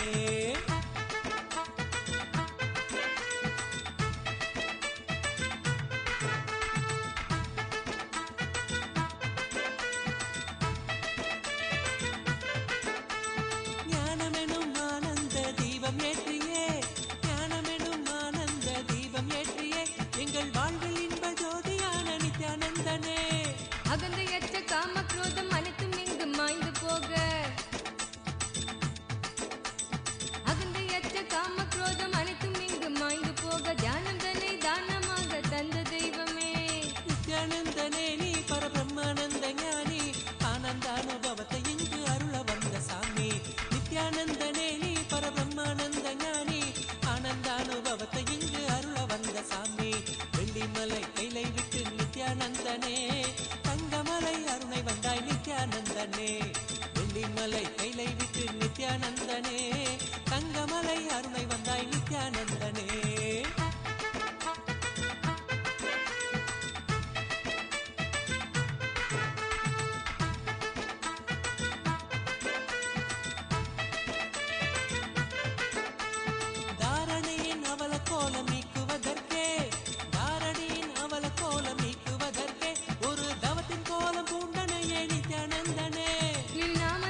ஆனந்தம் நித்யானந்தம் ஆரோக்கியம் பக்தி ஸ்புரணத்தோடு தியான சிகிச்சை தந்த நித்யானந்தனே.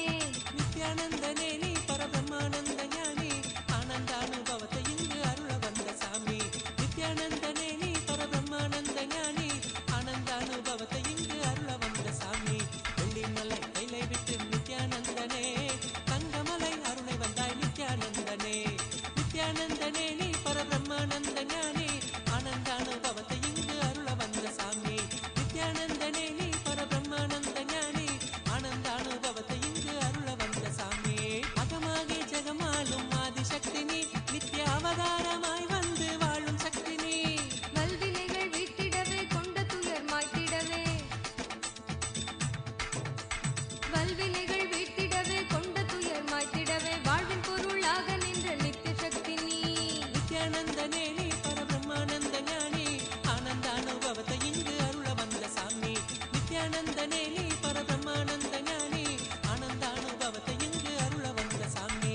வெள்ளிமலை கைலை விட்டு நித்யானந்தனே தங்கமலை அருணை வந்தாய் நித்யானந்தனே. வெள்ளிமலை கைலை விட்டு நித்யானந்தனே தங்கமலை அருணை வந்தாய் நித்யானந்தனே. நித்யானந்தனே நீ பரபிரம்மானந்த ஞானி ஆனந்த அனுபவத்தை இங்கு அருள வந்த சாமி. நித்யானந்தனே நீ பரபிரம்மானந்த ஞானி ஆனந்த அனுபவத்தை இங்கு அருள வந்த சாமி.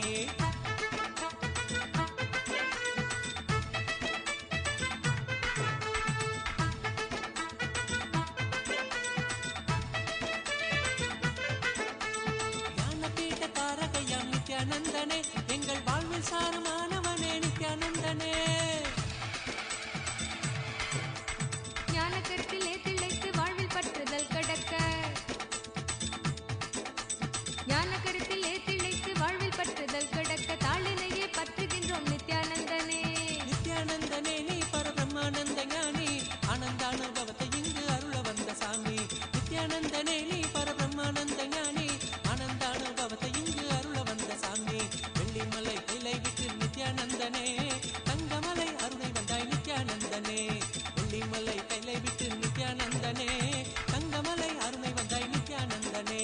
நித்யானந்தனே நீ பரபிரம்மானந்த ஞானி ஆனந்த அனுபவத்தை இங்கு அருள வந்த சாமி.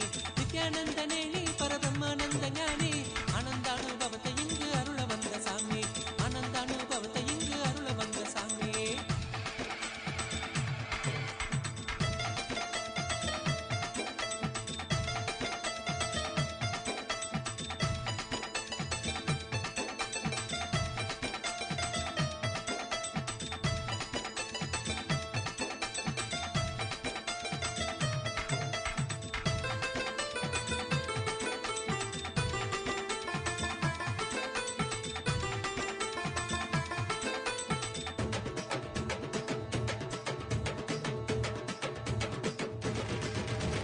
வெள்ளிமலை கைலை விட்டு நித்யானந்தனே தங்கமலை அருணை வந்தாய் நித்யானந்தனே.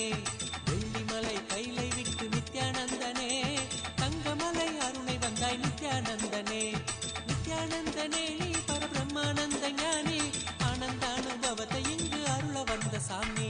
நித்யானந்தனே நீ பரபிரம்மானந்த ஞானி ஆனந்த அனுபவத்தை இங்கு அருள வந்த சாமி. வெள்ளிமலை கைலை விட்டு நித்யானந்தனே தங்கமலை அருணை வந்தாய் நித்யானந்தனே. வெள்ளிமலை கைலை விட்டு நித்யானந்தனே தங்கமலை அருணை வந்தாய் நித்யானந்தனே.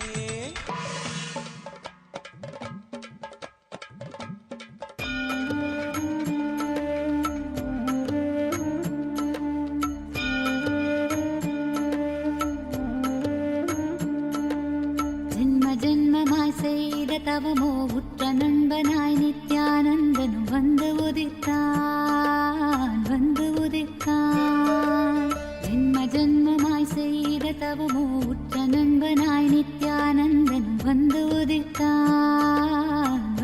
உதித்தான் காக்கும் இறையே நட்பின் உருவாய் வந்த களிப்பால் கட்டு கடங்கா மகிழ்வு கொண்டேன் மலை போல் வரும் துயர் யாவையும் நொடிப்போதினில் கொடியாக்கிட புயலாய் வருவான் துணையென வருவான். ஜென்மமாய் செய்த தவமோ உற்ற நண்பனாய் நித்யானந்தனும் நித்யானந்தன் வந்து உதித்தான் வந்து உதித்தான்.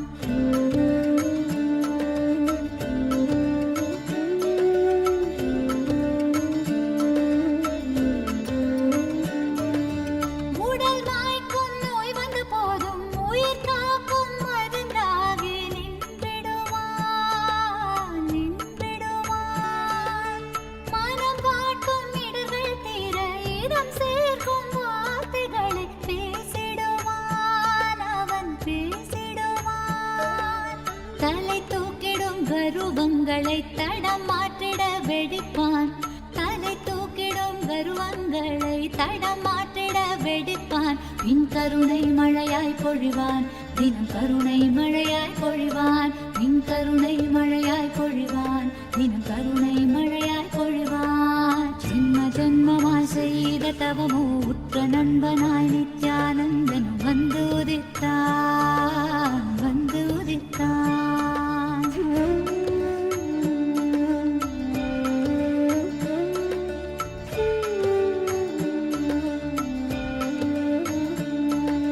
பகை கொண்டு என்னை தாக்கும் வீணத்தமை கடும் சினம் கொண்டு தாக்கிடுவான் தாக்கிடுவான்.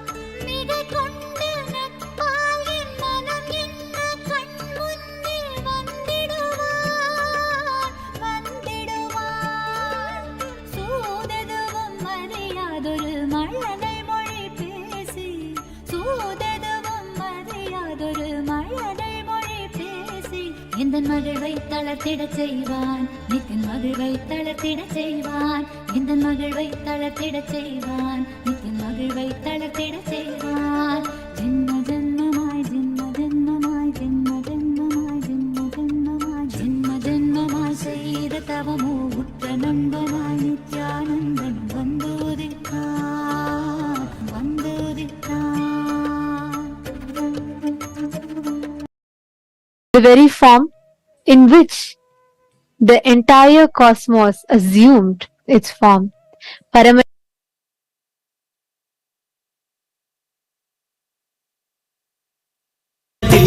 தெள்ளமுதாய் நிற்கும் ஆனந்தலிங்கம். நித்யானந்தன் உயிர் தோழனாய் என்னை என்று ஏத்திடுவான் ஏத்திடுவான். கருணை மழையின் நாமும் இரையாய் மாறக்கூடும். அவன் கருணை மழையின் நாமும் இரையாய் மாறக்கூடும். சரணம் அடைந்தால் அருள்வான் அவன் சரணம் அடைந்தால் அருள்வான். சரணம் அடைந்தால் அருள்வான் அவன் சரணம் அடைந்தால் அருள்வான். ஜென்ம ஜென்மமாய் செய்த தவமோ உற்ற நண்பனாய் நித்யானந்தன் வந்து உதித்தான் வந்து உதித்தான். ஜென்ம ஜென்மமாய் செய்த தவமோ உற்ற நண்பனாய் நித்யானந்தன் வந்து உதித்தான் வந்து உதித்தான்.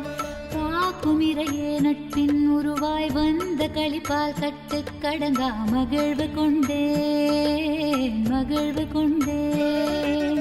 காக்கும் இறையே நட்பின் உருவாய் வந்த களிப்பால் கட்டு கடங்கா மகிழ்வு கொண்டேன் மகிழ்வு கொண்டேன். மலை போல் வரும் துயர் யாவையும் நொடி போதினில் பொடியாக்கிட புயலாய் வருவான் துணையென வருவான். ஜென்ம ஜென்மமாய் செய்த தவமோ உற்ற நண்பனாய் நித்யானந்தன் வந்து உதித்தான் வந்து உதித்தான். ஜென்ம ஜென்மமாய் ஜென்ம ஜென்மமாய் ஜென்ம ஜென்மமாய் ஜென்ம ஜென்மமாய் Nithyananda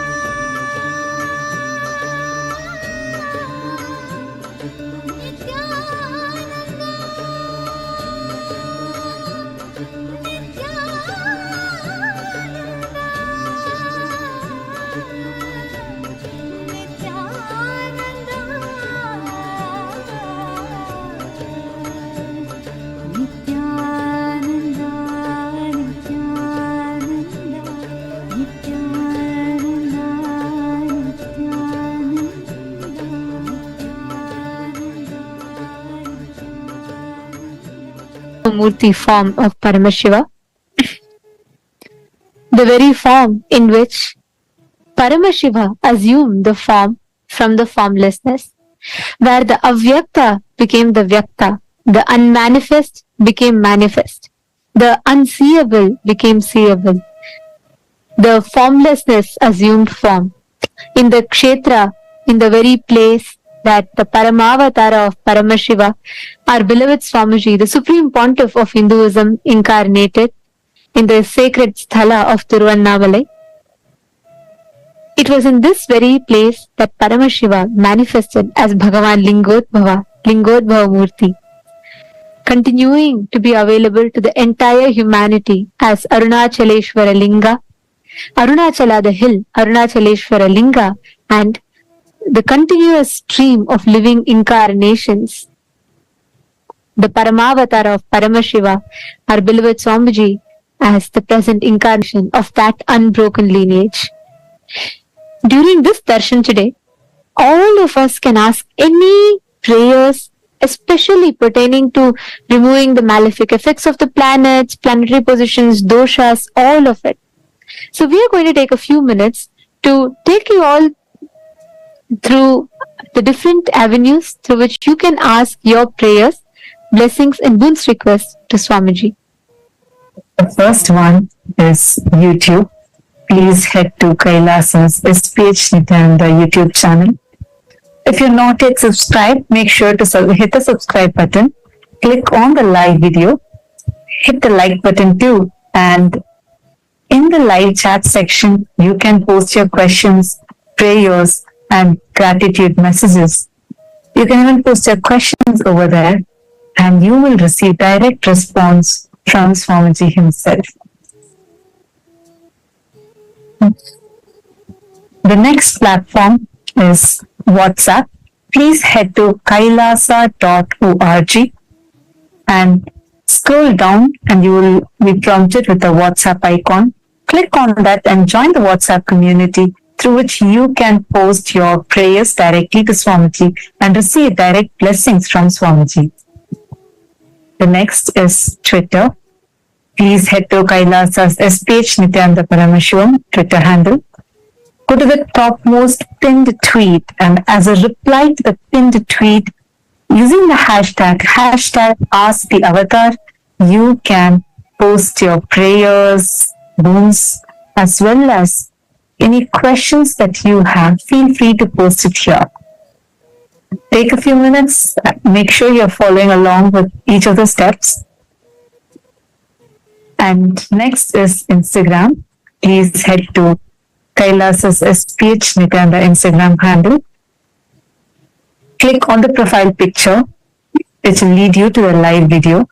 And right under the live video, in the comment section, you can post your prayers, the boons that you want to ask, and directly receive the blessings from Swamiji. Last is Facebook.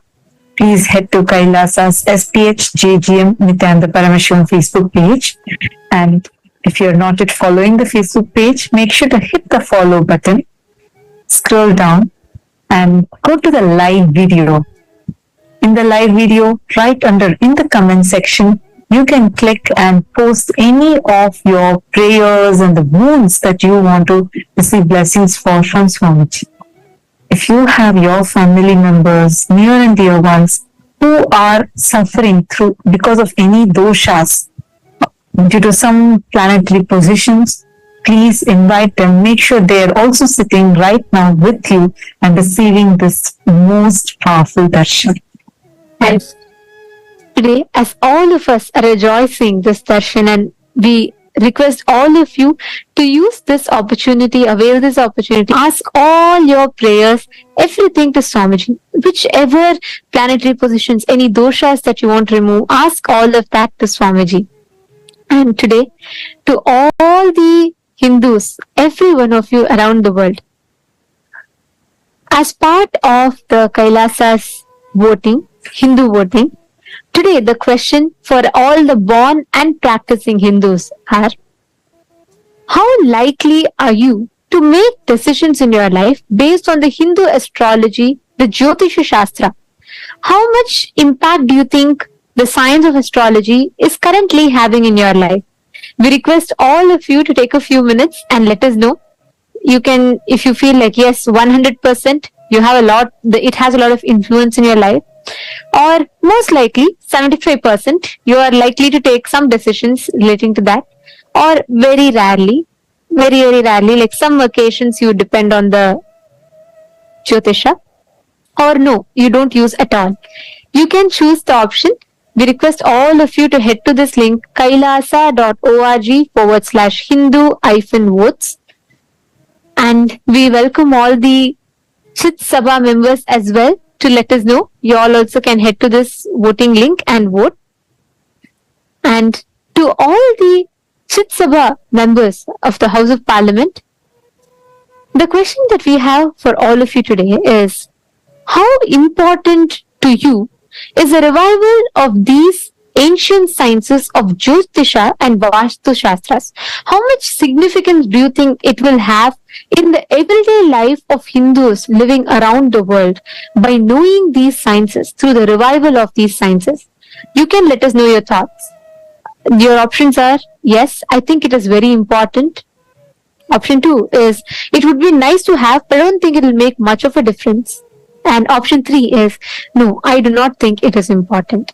So we request all the Chit Sabha members also to please head to the link. And just to notify you all, today the link that you all will be going to is the same as the link projected on the screen. As soon as you go to this link, it will give you an option for Chit Sabha members. The moment you enter your SJP Sarvagnya Pita ID, you will be enabled to vote in the same link for the Chit Sabha voting.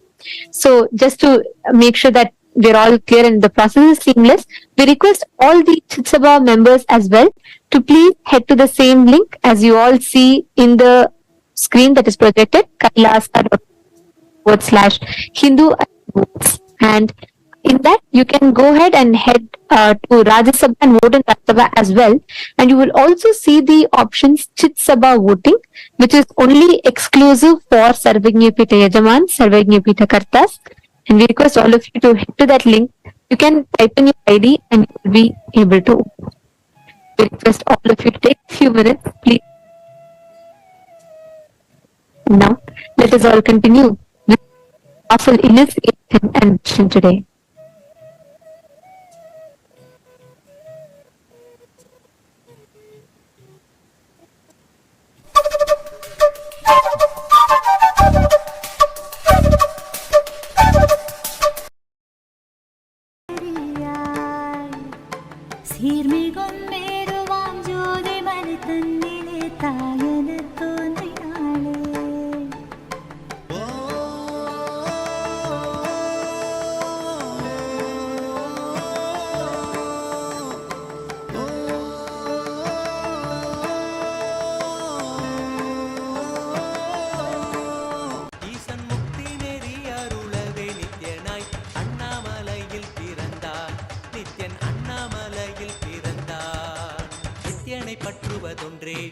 உபாயம் என்பதானால் பற்றி பீடித்தோம் நித்யன் பாதம் ஒன்றே சதம் அவன் நாமம் சொல்லியே நித்யானந்தம் கொள்ளுவோம் நித்யனை பற்றுவதொன்றே உபாயம் என்பதானால் பற்றி பீடித்தோம் நித்யம் பாதம் ஒன்றே சதம் அவன் நாமம் சொல்லியே நித்யானந்தம் கொள்ளுவோம் அண்ணாமலையில் பிறந்தான் புவி எண்ணாத யோகமே கொண்டிட நித்யன் ஈரேழு லோகத்தில் கெட்டா ஈசன் முக்தி நெறி அருளவே நித்யனாய் அண்ணாமலையில் பிறந்தான் திருவண்ணாமலையில் பிறந்தான்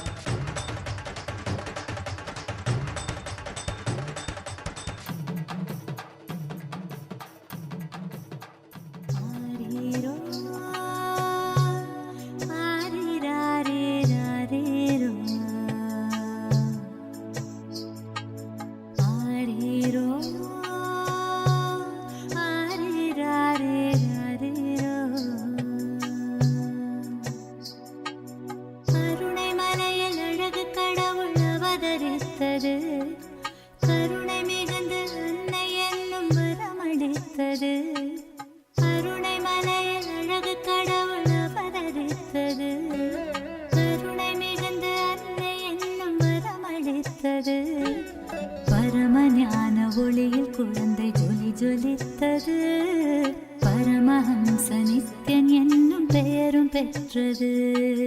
பரமஞான ஒளியில் குழந்தை ஜொலி ஜொலித்தது.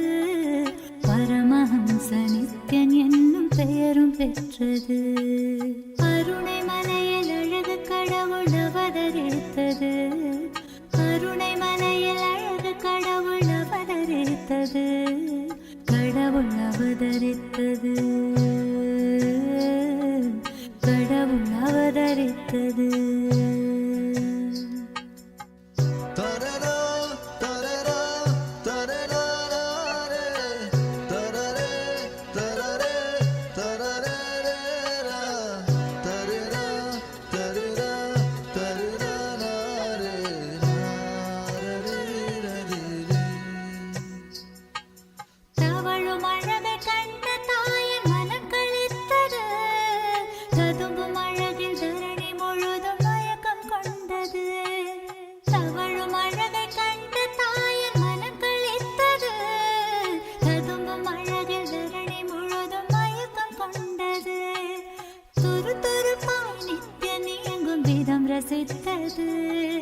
துருதுருப்பாய் நித்யனே எங்கும் விதம் ரசித்தது.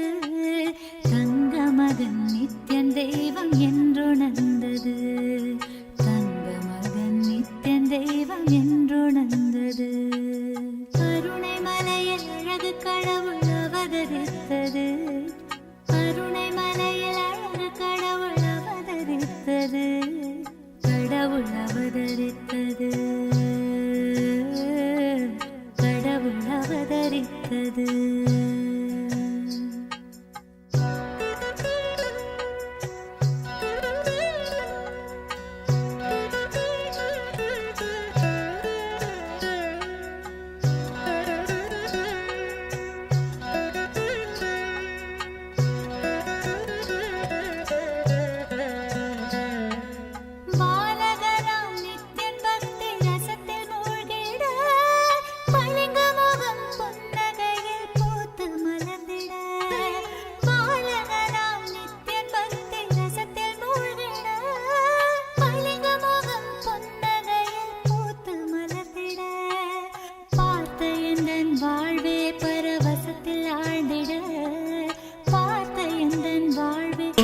சர்வசமுத்பவ காரணலிங்கம் அஷ்டதரித்ர விநாசனலிங்கம்.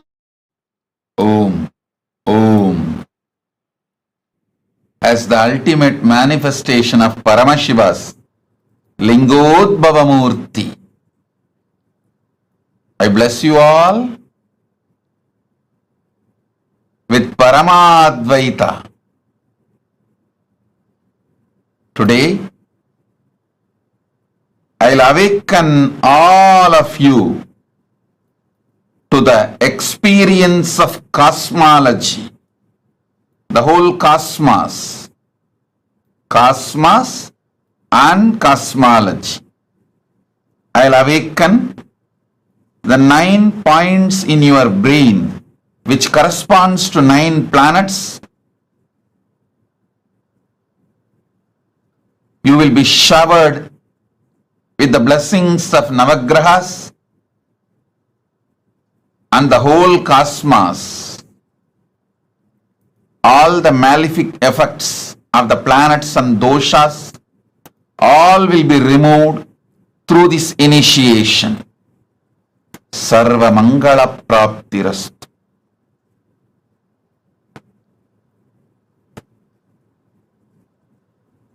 Sarvadosha Nivarti Praptirastu.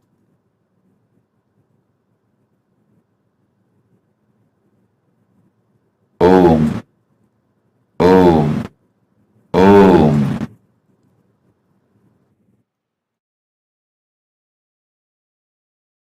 Manifest the power of mind reading. Om. Om. Om. Sit now. Visualize the cosmos and Lingodhbava Murti happening in you.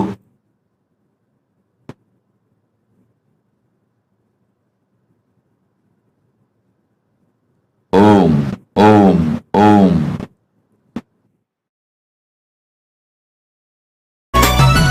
अष्टदलो परिवेष्टितलिङ्गं सर्वसमुद्भवकारणलिङ्गम् अष्टदरिद्रविनाशन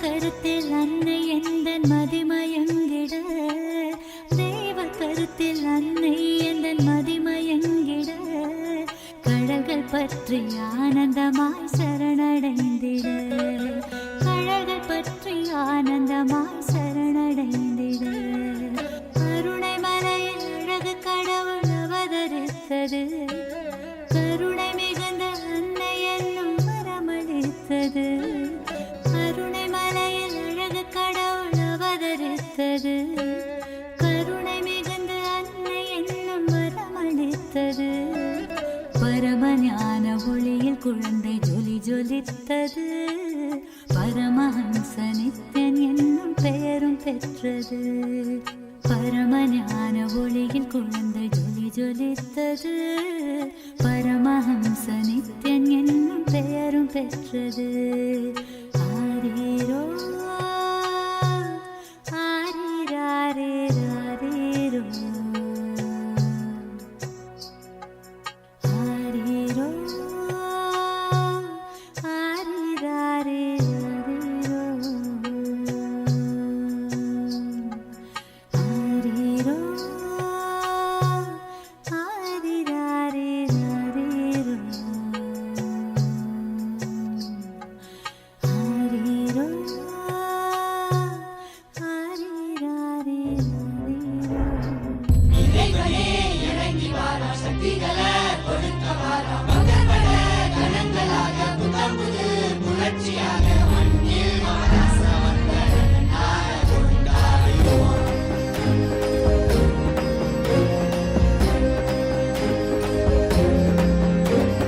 அருணையில் உதித்த அருணாச்சலனே அகிலோ தாண்டி ஆளும் அரசே நீ இன்றி விழிவேது எங்களை காத்திடவே என் இரு கண்கள் போதாது உன்னை பார்த்திடவே அருணையில் உதித்த அருணாச்சலனே அகிலம் தாண்டி ஆளும் அரசே நீ இன்றி விழிவேது எங்களை காத்திடவே என் இரு கண்கள் போதாது உன்னை பார்த்திடவே நாயகனே வேதத்தின் வித்தகனே பரமுருளே ஞானத்து திருவருளே கட்கோடி வேண்டும் கால காலனை காண தேரில் பவனி வர அவனியே ஆடிடுதே என் கண்ணிமையும் கண்ணசையும் கருணை நிருபிடமே நீ செவ்விடம் புன்னகையும் ஆனந்தத்தின் நிலையாகவே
தந்து உயிருக்கு புல் தந்து விலட்சினி தந்து சிவனடி சேர்ந்திட சித்தத்தின் சிவனருள் நிலைத்திடவா பல்லாண்டு பல்லாண்டு பல்லாயிரத்தாண்டு பன்னாடு சென்றாலும் தென்னாடு நின்னாடு 30 கோடி தேவர்கள் தப்பாடு வந்தாரையா வாராரு வாராரையா எங்க கொண்டசாமி வாராரையா கொண்டாடு கொண்டாரையா இந்த நாள கொண்டாரையா வந்தாரு வந்தாரையா எங்க குலசாமி வந்தாரையா தந்தாரு தந்தாரையா ஆனந்த தந்தாரையா திசையெங்கும் முரசு கொட்ட வெட்டு காட்டி வாராரையா வாராரு வாராரையா எங்க கொண்டசாமி வாராரையா கொண்டாடு கொண்டாரையா இந்த நாள கொண்டாரையா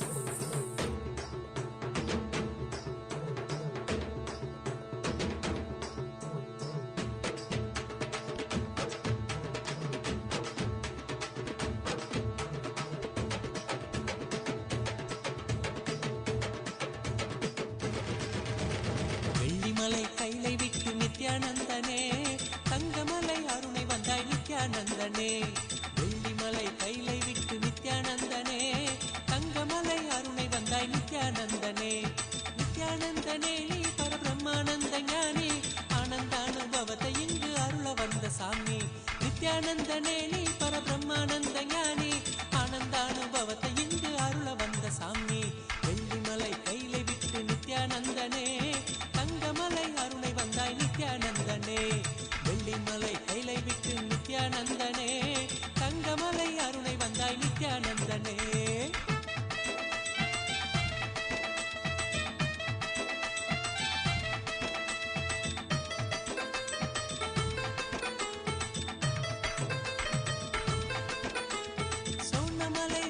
நித்யானந்தனே சோனமலை வந்துதித்த நித்யானந்தனே ஒரு ஞான குரு ஆனவனே நித்யானந்தனே ஜீவன் சிவனாக மாற்றி அபியாத்மனோடு சேர்த்து ஜீவன் சிவனாக மாற்றி அபியாத்மனோடு சேர்த்து ஆனந்தத்தின் எல்லை காட்டும் நித்யானந்தனே நித்யானந்தனே நீ பரபிரம்மானந்த ஞானி ஆனந்தானுபவத்தை இங்கு அருள வந்த சாமி நித்யானந்தனே நீ பரபிரம்மானந்த ஞானி ஆனந்தானுபவத்தை இங்கு அருள வந்த சாமி வெள்ளிமலை கைலை விட்டு நித்யானந்தனே தங்கமலை அருணை வந்தாய் நித்யானந்தனே வெள்ளிமலை கைலை விட்டு நித்யானந்தனே தங்கமலை அருணை வந்தாய் நித்யானந்தனே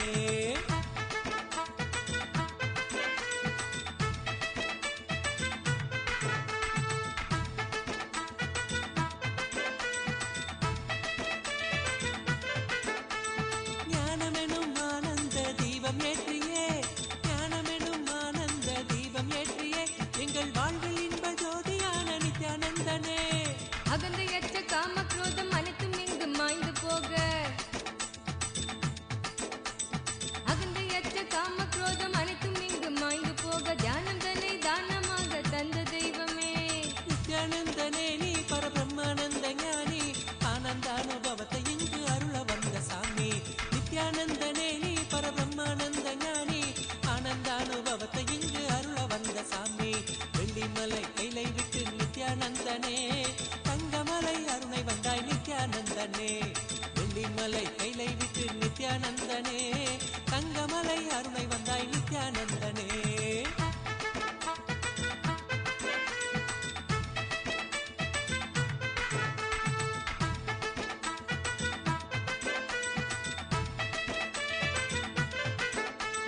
தாரணியின் அவல கோலம் நீக்குவதற்கே தாரணியின் அவல கோலம் நீக்குவதற்கே ஒரு தவத்தின் கோலம் பூண்டனையே நித்யானந்தனே நின் நாமந்தனை நாவில் ஏந்தி ஞான மார்க்கத்தினை பற்றி நின் நாமந்தனை நாவில் ஏந்தி ஞான மார்க்கத்தினை பற்றி வாழ்வில் பெரும் பேறு பெற்றோம் நித்யானந்தனே நித்யானந்தனே நீ பரபிரம்மானந்த ஞானி ஆனந்தானுபவத்தை இங்கு அருள வந்த சாமி நித்யானந்தனே நீ பரபிரம்மானந்த ஞானி ஆனந்தானுபவத்தை இங்கு அருள வந்த சாமி வெள்ளிமலை கைலை விட்டு நித்யானந்தனே தங்கமலை அருணை வந்தாய் நித்யானந்தனே வெள்ளிமலை கைலை விட்டு நித்யானந்தனே தங்கமலை அருணை வந்தாய் நித்யானந்தனே ஆனந்த கந்தவாசம் செய்யும் எம்மையே இங்கு ஆட்சி செய்யும் ஆதிதேவன் நித்யானந்தனே ஆனந்தம் நித்யானந்தம் ஆரோக்கியம் பக்தி ஸ்புரணம் ஆனந்தம் நித்யானந்தம் ஆரோக்கியம் பக்தி ஸ்புரணத்தோடு தியான சிகிச்சை தந்த நித்யானந்தனே நித்யானந்தனே நீ பரபிரம்மானந்த ஞானி ஆனந்தானுபவத்தை இங்கு அருள வந்த சாமி நித்யானந்தனே நீ பரபிரம்மானந்த ஞானி ஆனந்தானுபவத்தை இங்கு அருள வந்த சாமி வெள்ளிமலை கைலை விட்டு நித்யானந்தனே தங்கமலை அருணை வந்தாய் நித்யானந்தனே நித்யானந்தனே நீ பரபிரம்மானந்த ஞானி ஆனந்தானுபவத்தை இங்கு அருள வந்த சாமி நித்யானந்தனே நீ பரபிரம்மானந்த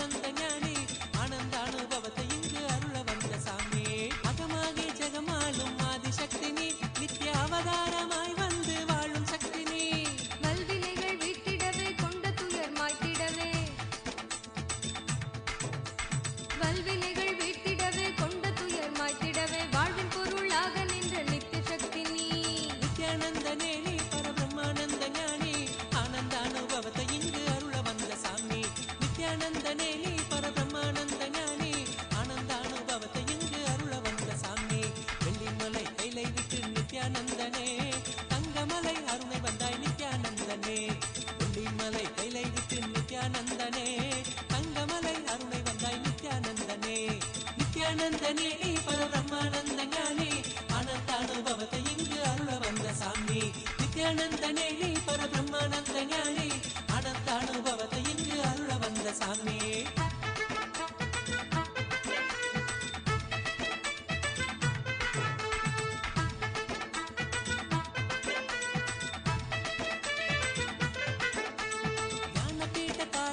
நித்யானந்தனே எங்கள் வாழ்வில் சாரமானவனே நித்யானந்தனே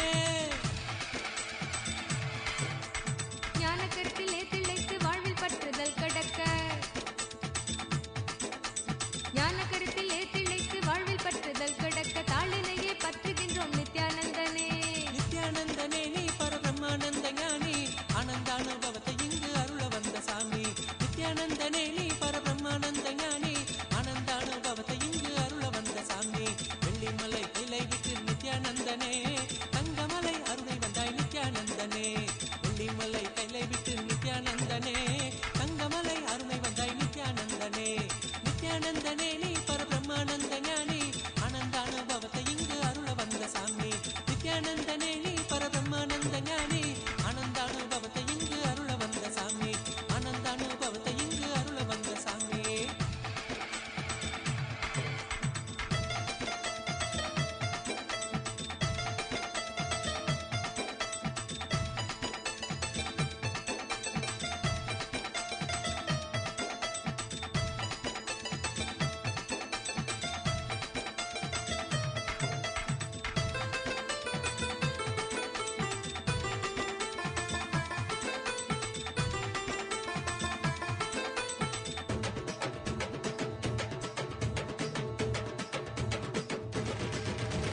வெள்ளிமலை கைலை விட்டு நித்யானந்தனே தங்கமலை அருணை வந்தாய் நித்யானந்தனே வெள்ளிமலை கைலை விட்டு நித்யானந்தனே தங்கமலை அருணை வந்தாய் நித்யானந்தனே நித்யானந்தனே நீ பரபிரம்மானந்த ஞானி ஆனந்தானுபவத்தை இங்கு அருள வந்த சாமி நித்யானந்தனே நீ பரபிரம்மானந்த ஞானி ஆனந்தானுபவத்தை இங்கு அருள வந்த சாமி வெள்ளிமலை கைலை விட்டு நித்யானந்தனே தங்கமலை அருணை வந்தாய் நித்யானந்தனே வெள்ளிமலை கைலை விட்டு நித்யானந்தனே தங்கமலை அருணை வந்தாய் நித்யானந்தனே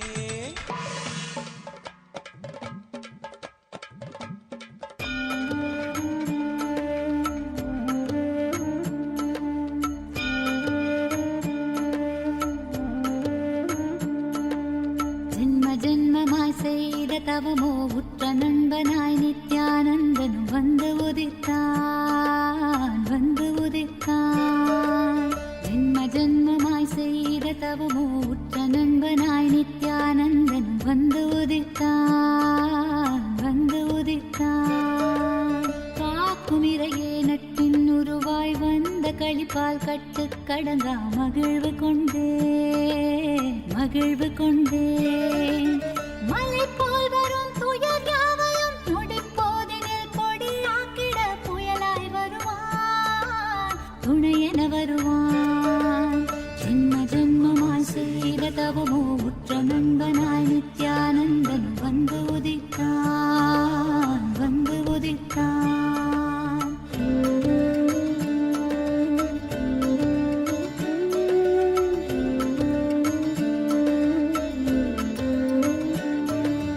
உடல் மாய்க்கும் நோய் வந்த போதும் உயிர் காக்கும் மருந்தாகி நின்றிடுவான் மனம் காட்டும் இடர்கள் தீர இடம் சேர்க்கும் வார்த்தைகளை அவன் பேசிடுவான் தலை தூக்கிடும் கருவங்களை தடம் மாற்றிட வெடிப்பான்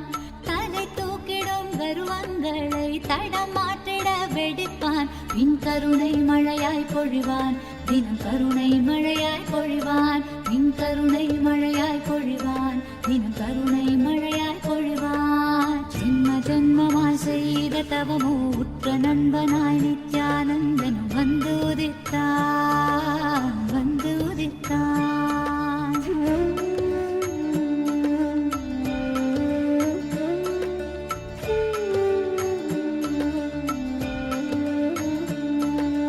மகை கொண்டு என்னை காக்கும் வீணத்தமை கடும்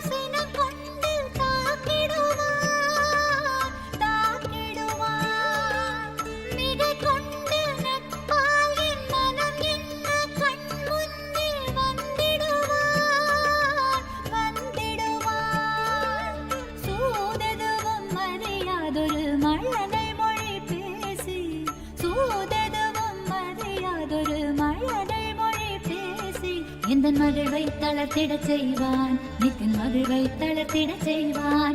எந்தன் மகிழ்வை தளர்த்திடச் செய்வான். நித்தின் மகிழ்வை தளர்த்திடச் செய்வான். ஜென்ம ஜென்மமாய் ஜென்ம ஜென்மமாய் ஜென்ம ஜென்மமாய் ஜென்ம ஜென்மமாய் ஜென்ம ஜென்மமாய் செய்த தவமோ உற்ற நண்பனாய் நித்யானந்தன் வந்து உதித்தான் வந்து உதித்தான்.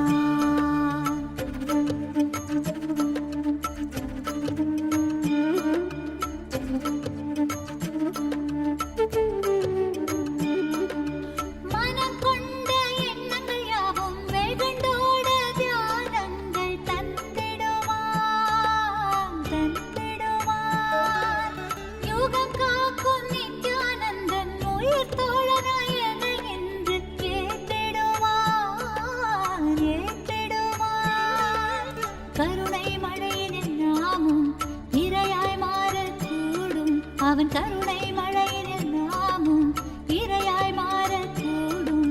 சரணம் அடைந்தால் அருள்வான் அவன் சரணம் அடைந்தால் அருள்வான். சரணம் அடைந்தால் அருள்வான் அவன் சரணம் அடைந்தால் அருள்வான். ஜென்ம ஜென்மமாய் செய்த தவமோ உற்ற நண்பனாய் நித்யானந்தனும் வந்து உதித்தான் வந்து உதித்தான். ஜென்ம ஜென்மமாய் செய்த தவமோ உற்ற நண்பனாய் நித்யானந்தன் வந்து உதித்தான் வந்து உதித்தான். காக்கும் இறையே நட்பின் உருவாய் வந்த களிப்பால் கட்டு கடங்கா மகிழ்வு கொண்டேன் மகிழ்வு கொண்டேன். காக்கும் இறையே நட்பின் உருவாய் வந்த களிப்பால் கட்டு கடங்கா மகிழ்வு கொண்டேன் மகிழ்வு கொண்டேன். மலை போல் வரும் துயர் யாவையும் நொடிப்போதினில் பொடியாக்கிட புயலாய் வருவான் துணையென வருவான். ஜென்ம ஜென்மமாய் செய்த தவமோ உற்ற நண்பனாய் நித்யானந்தன் வந்து உதித்தான் வந்து உதித்தான்.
சொல்ல ஒரு வார்த்தையை காத்தேடி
கனவில் வந்து நித்யன் நித்திரை தராமல் என தொல்லை தந்து கண்கள் மூடினாலும் கனவில் வந்து நித்யன் நித்திரை தராமல் என தொல்லை தந்து மிக அக்கறையுடனே என் சித்தம் தெளிய அக்கறையுடனே என் சித்தம் தெளிய சொப்பனத்தில் நல்லதொரு ஞானம் தந்தவன் என் சொப்பனத்தில் நல்லதொரு ஞானம் தந்தவன் நித்யனை கண்டது முதல் பேதை மனம் பித்து கொண்டது கண்கள் காணுகின்ற யாவையும் அவன் ரூபமாண்டது முதல் பேதை மனம் பித்து கொண்டது கண்கள் காணுகின்ற யாவையும் அவன் ரூபமானது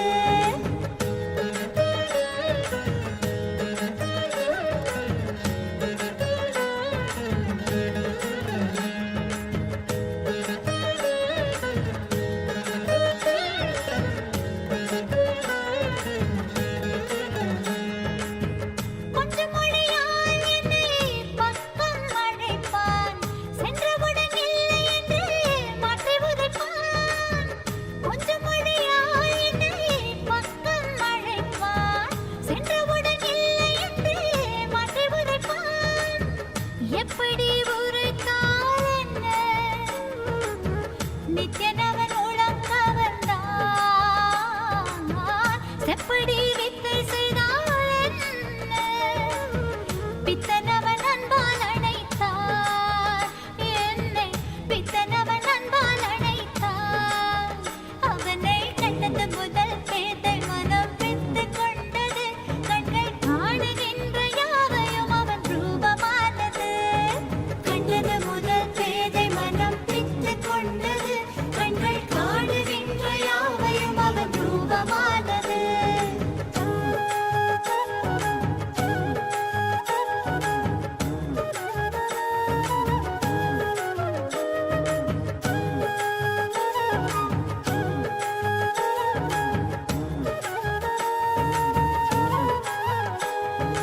பேசுகின்ற தாய்மொழியும் மறந்து விட்டேன் கள்வன் நித்யனவன் பேரை மட்டும் மனனம் செய்தேன் பேசுகின்ற தாய்மொழியும் மறந்து விட்டேன் கள்வன் நித்யனவன் பேரை மட்டும் மனனம் செய்தேன் என் தன் வாழ்வின் பொருளான அவன் காதல் பெறவே வாழ்வின் பொருளான அவன் காதல் பெறவே வேள்விகள் புரிந்தே அவன் பாதம் பணிந்தேன் பல வேள்விகள் புரிந்தே அவன் பாதம் பணிந்தேன் நித்யனை கண்டது முதல் பேதை மனம் பித்து கொண்டது கண்கள் காணுகின்ற யாவையும் அவன் ரூபமானது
உரம் தந்த ஏற்றினாளே சேயனை காக்கவே சிந்தை இறங்கிய சீல நித்தேஸ்வரியாய் சீர்மிகும் மேருவாம் ஜோதி மனு தன்னிலே தாயன தோன்றினாளே தூயவன் ஆனந்த தாண்டவன் மாதவள் தீராத அன்பினாலே தீராத அன்பினாலே தீராத அன்பினாலே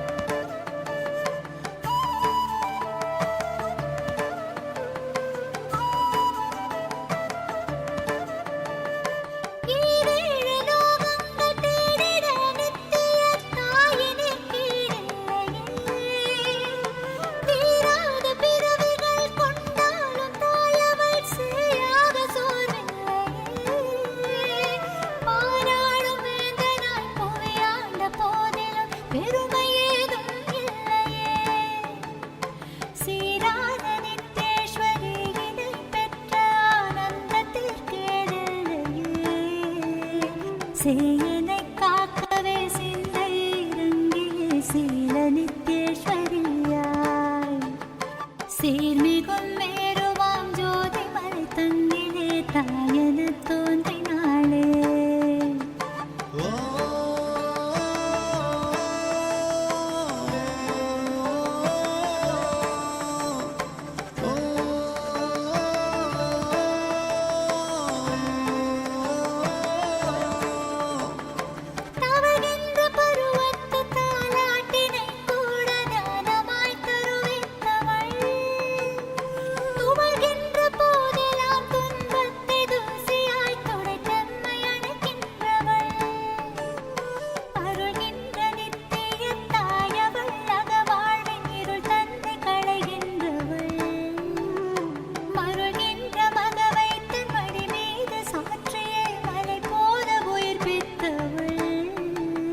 சேயனை காக்கவே சிந்தை இறங்கிய சீல நித்தேஸ்வரியாய் சீர்மிகும் மேருவாம் ஜோதி மனு தன்னிலே தாயன தோன்றினாளே தூயவன் ஆனந்த தாண்டவன் மாதவள் தீராத அன்பினாலே தீராத அன்பினாலே தீராத அன்பினாலே தீராத அன்பினாலே தீராத அன்பினாலே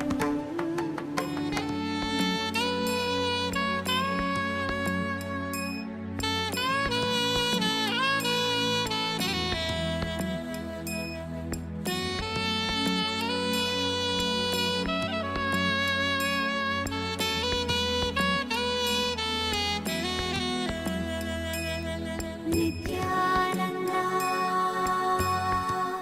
ஓ நித்யானந்தா நித்யானந்தா ஓ நித்யானந்தா மனம் ஒரு தருணம் தலைவனாய் அழைக்க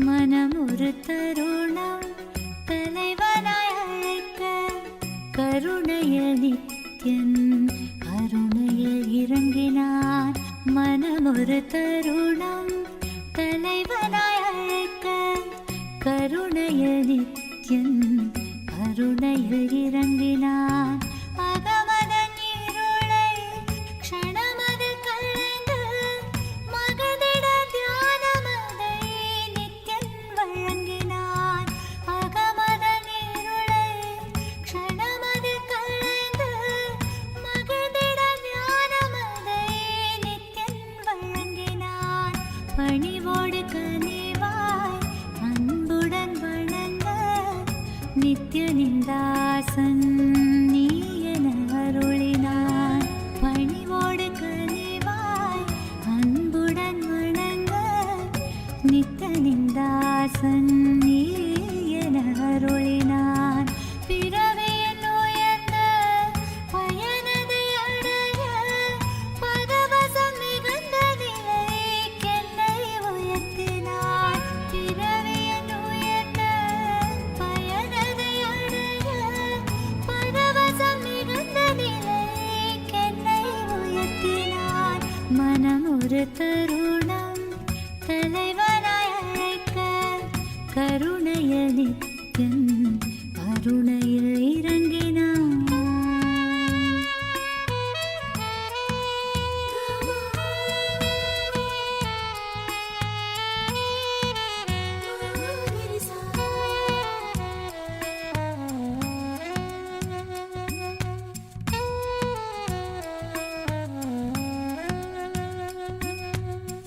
காலை அவன் காலடியினிலே கருத்துடன் மெதுவாகவே அமர்ந்து கண் விழித்திட ஐயா என்றே பணிவாய் அழைப்பேன்.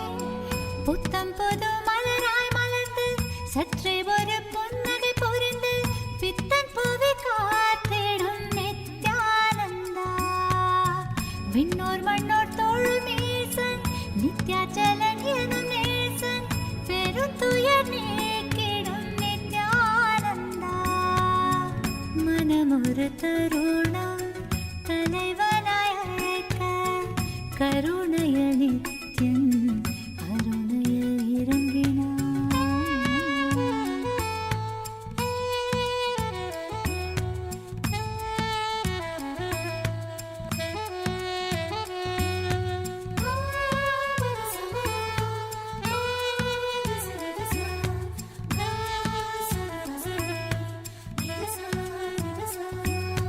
கங்கை நீர் கலந்தெந்தன் தலைவனை நீராடிட அழைப்பேன். பாங்காய் வெண்பட்டாடுதனை அழகாக உடுத்திட கொடுப்பேன். நித்தியம் பூசனை செய்ய ஆயத்தம் செய்து முடிப்பேன். மானுடனாய் பூமியை ஆளும் நித்யனை நாடும் துதிப்பேன். காத்திடுவான் காத்திடுவான் காத்திடுவான் காத்திடுவான் காத்திடுவான் என்று மனம் ஒரு தருணம் தலைவனாய்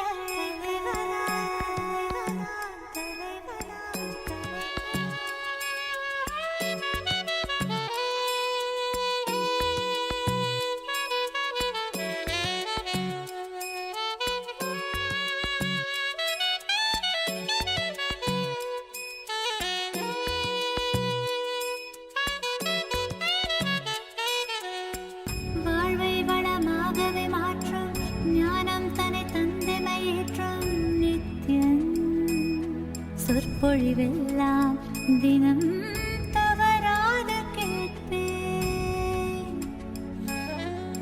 சித்தம் சுத்தம் செய்விக்கும் தெய்வ சொற்கள் எல்லாமும் புத்தகமாய் உருவாக்க முயன்றிடுவேன்.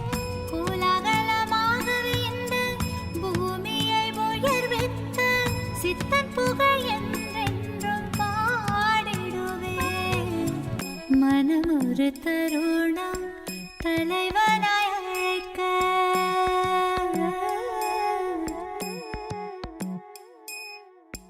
மனம் ஒரு தருணம் தலைவனாய் அழைக்க கருணைய நித்யம் அருணையில் இறங்கினார். மனம் ஒரு தருணம் தலைவனாய் அழைக்க கருணைய நித்யம் அருணையில் இறங்கினார். அகமதன் இருளை க்ஷணமது களைந்து மகிழ்ந்திட ஞானமதை நித்யன் வழங்கினார். அகமதன் இருளை க்ஷணமது களைந்து மகிழ்ந்திட ஞானமதை நித்யன் வழங்கினார். பணிவோடு கனிவாய் அன்புடன் வணங்க நித்யனின் தாசன்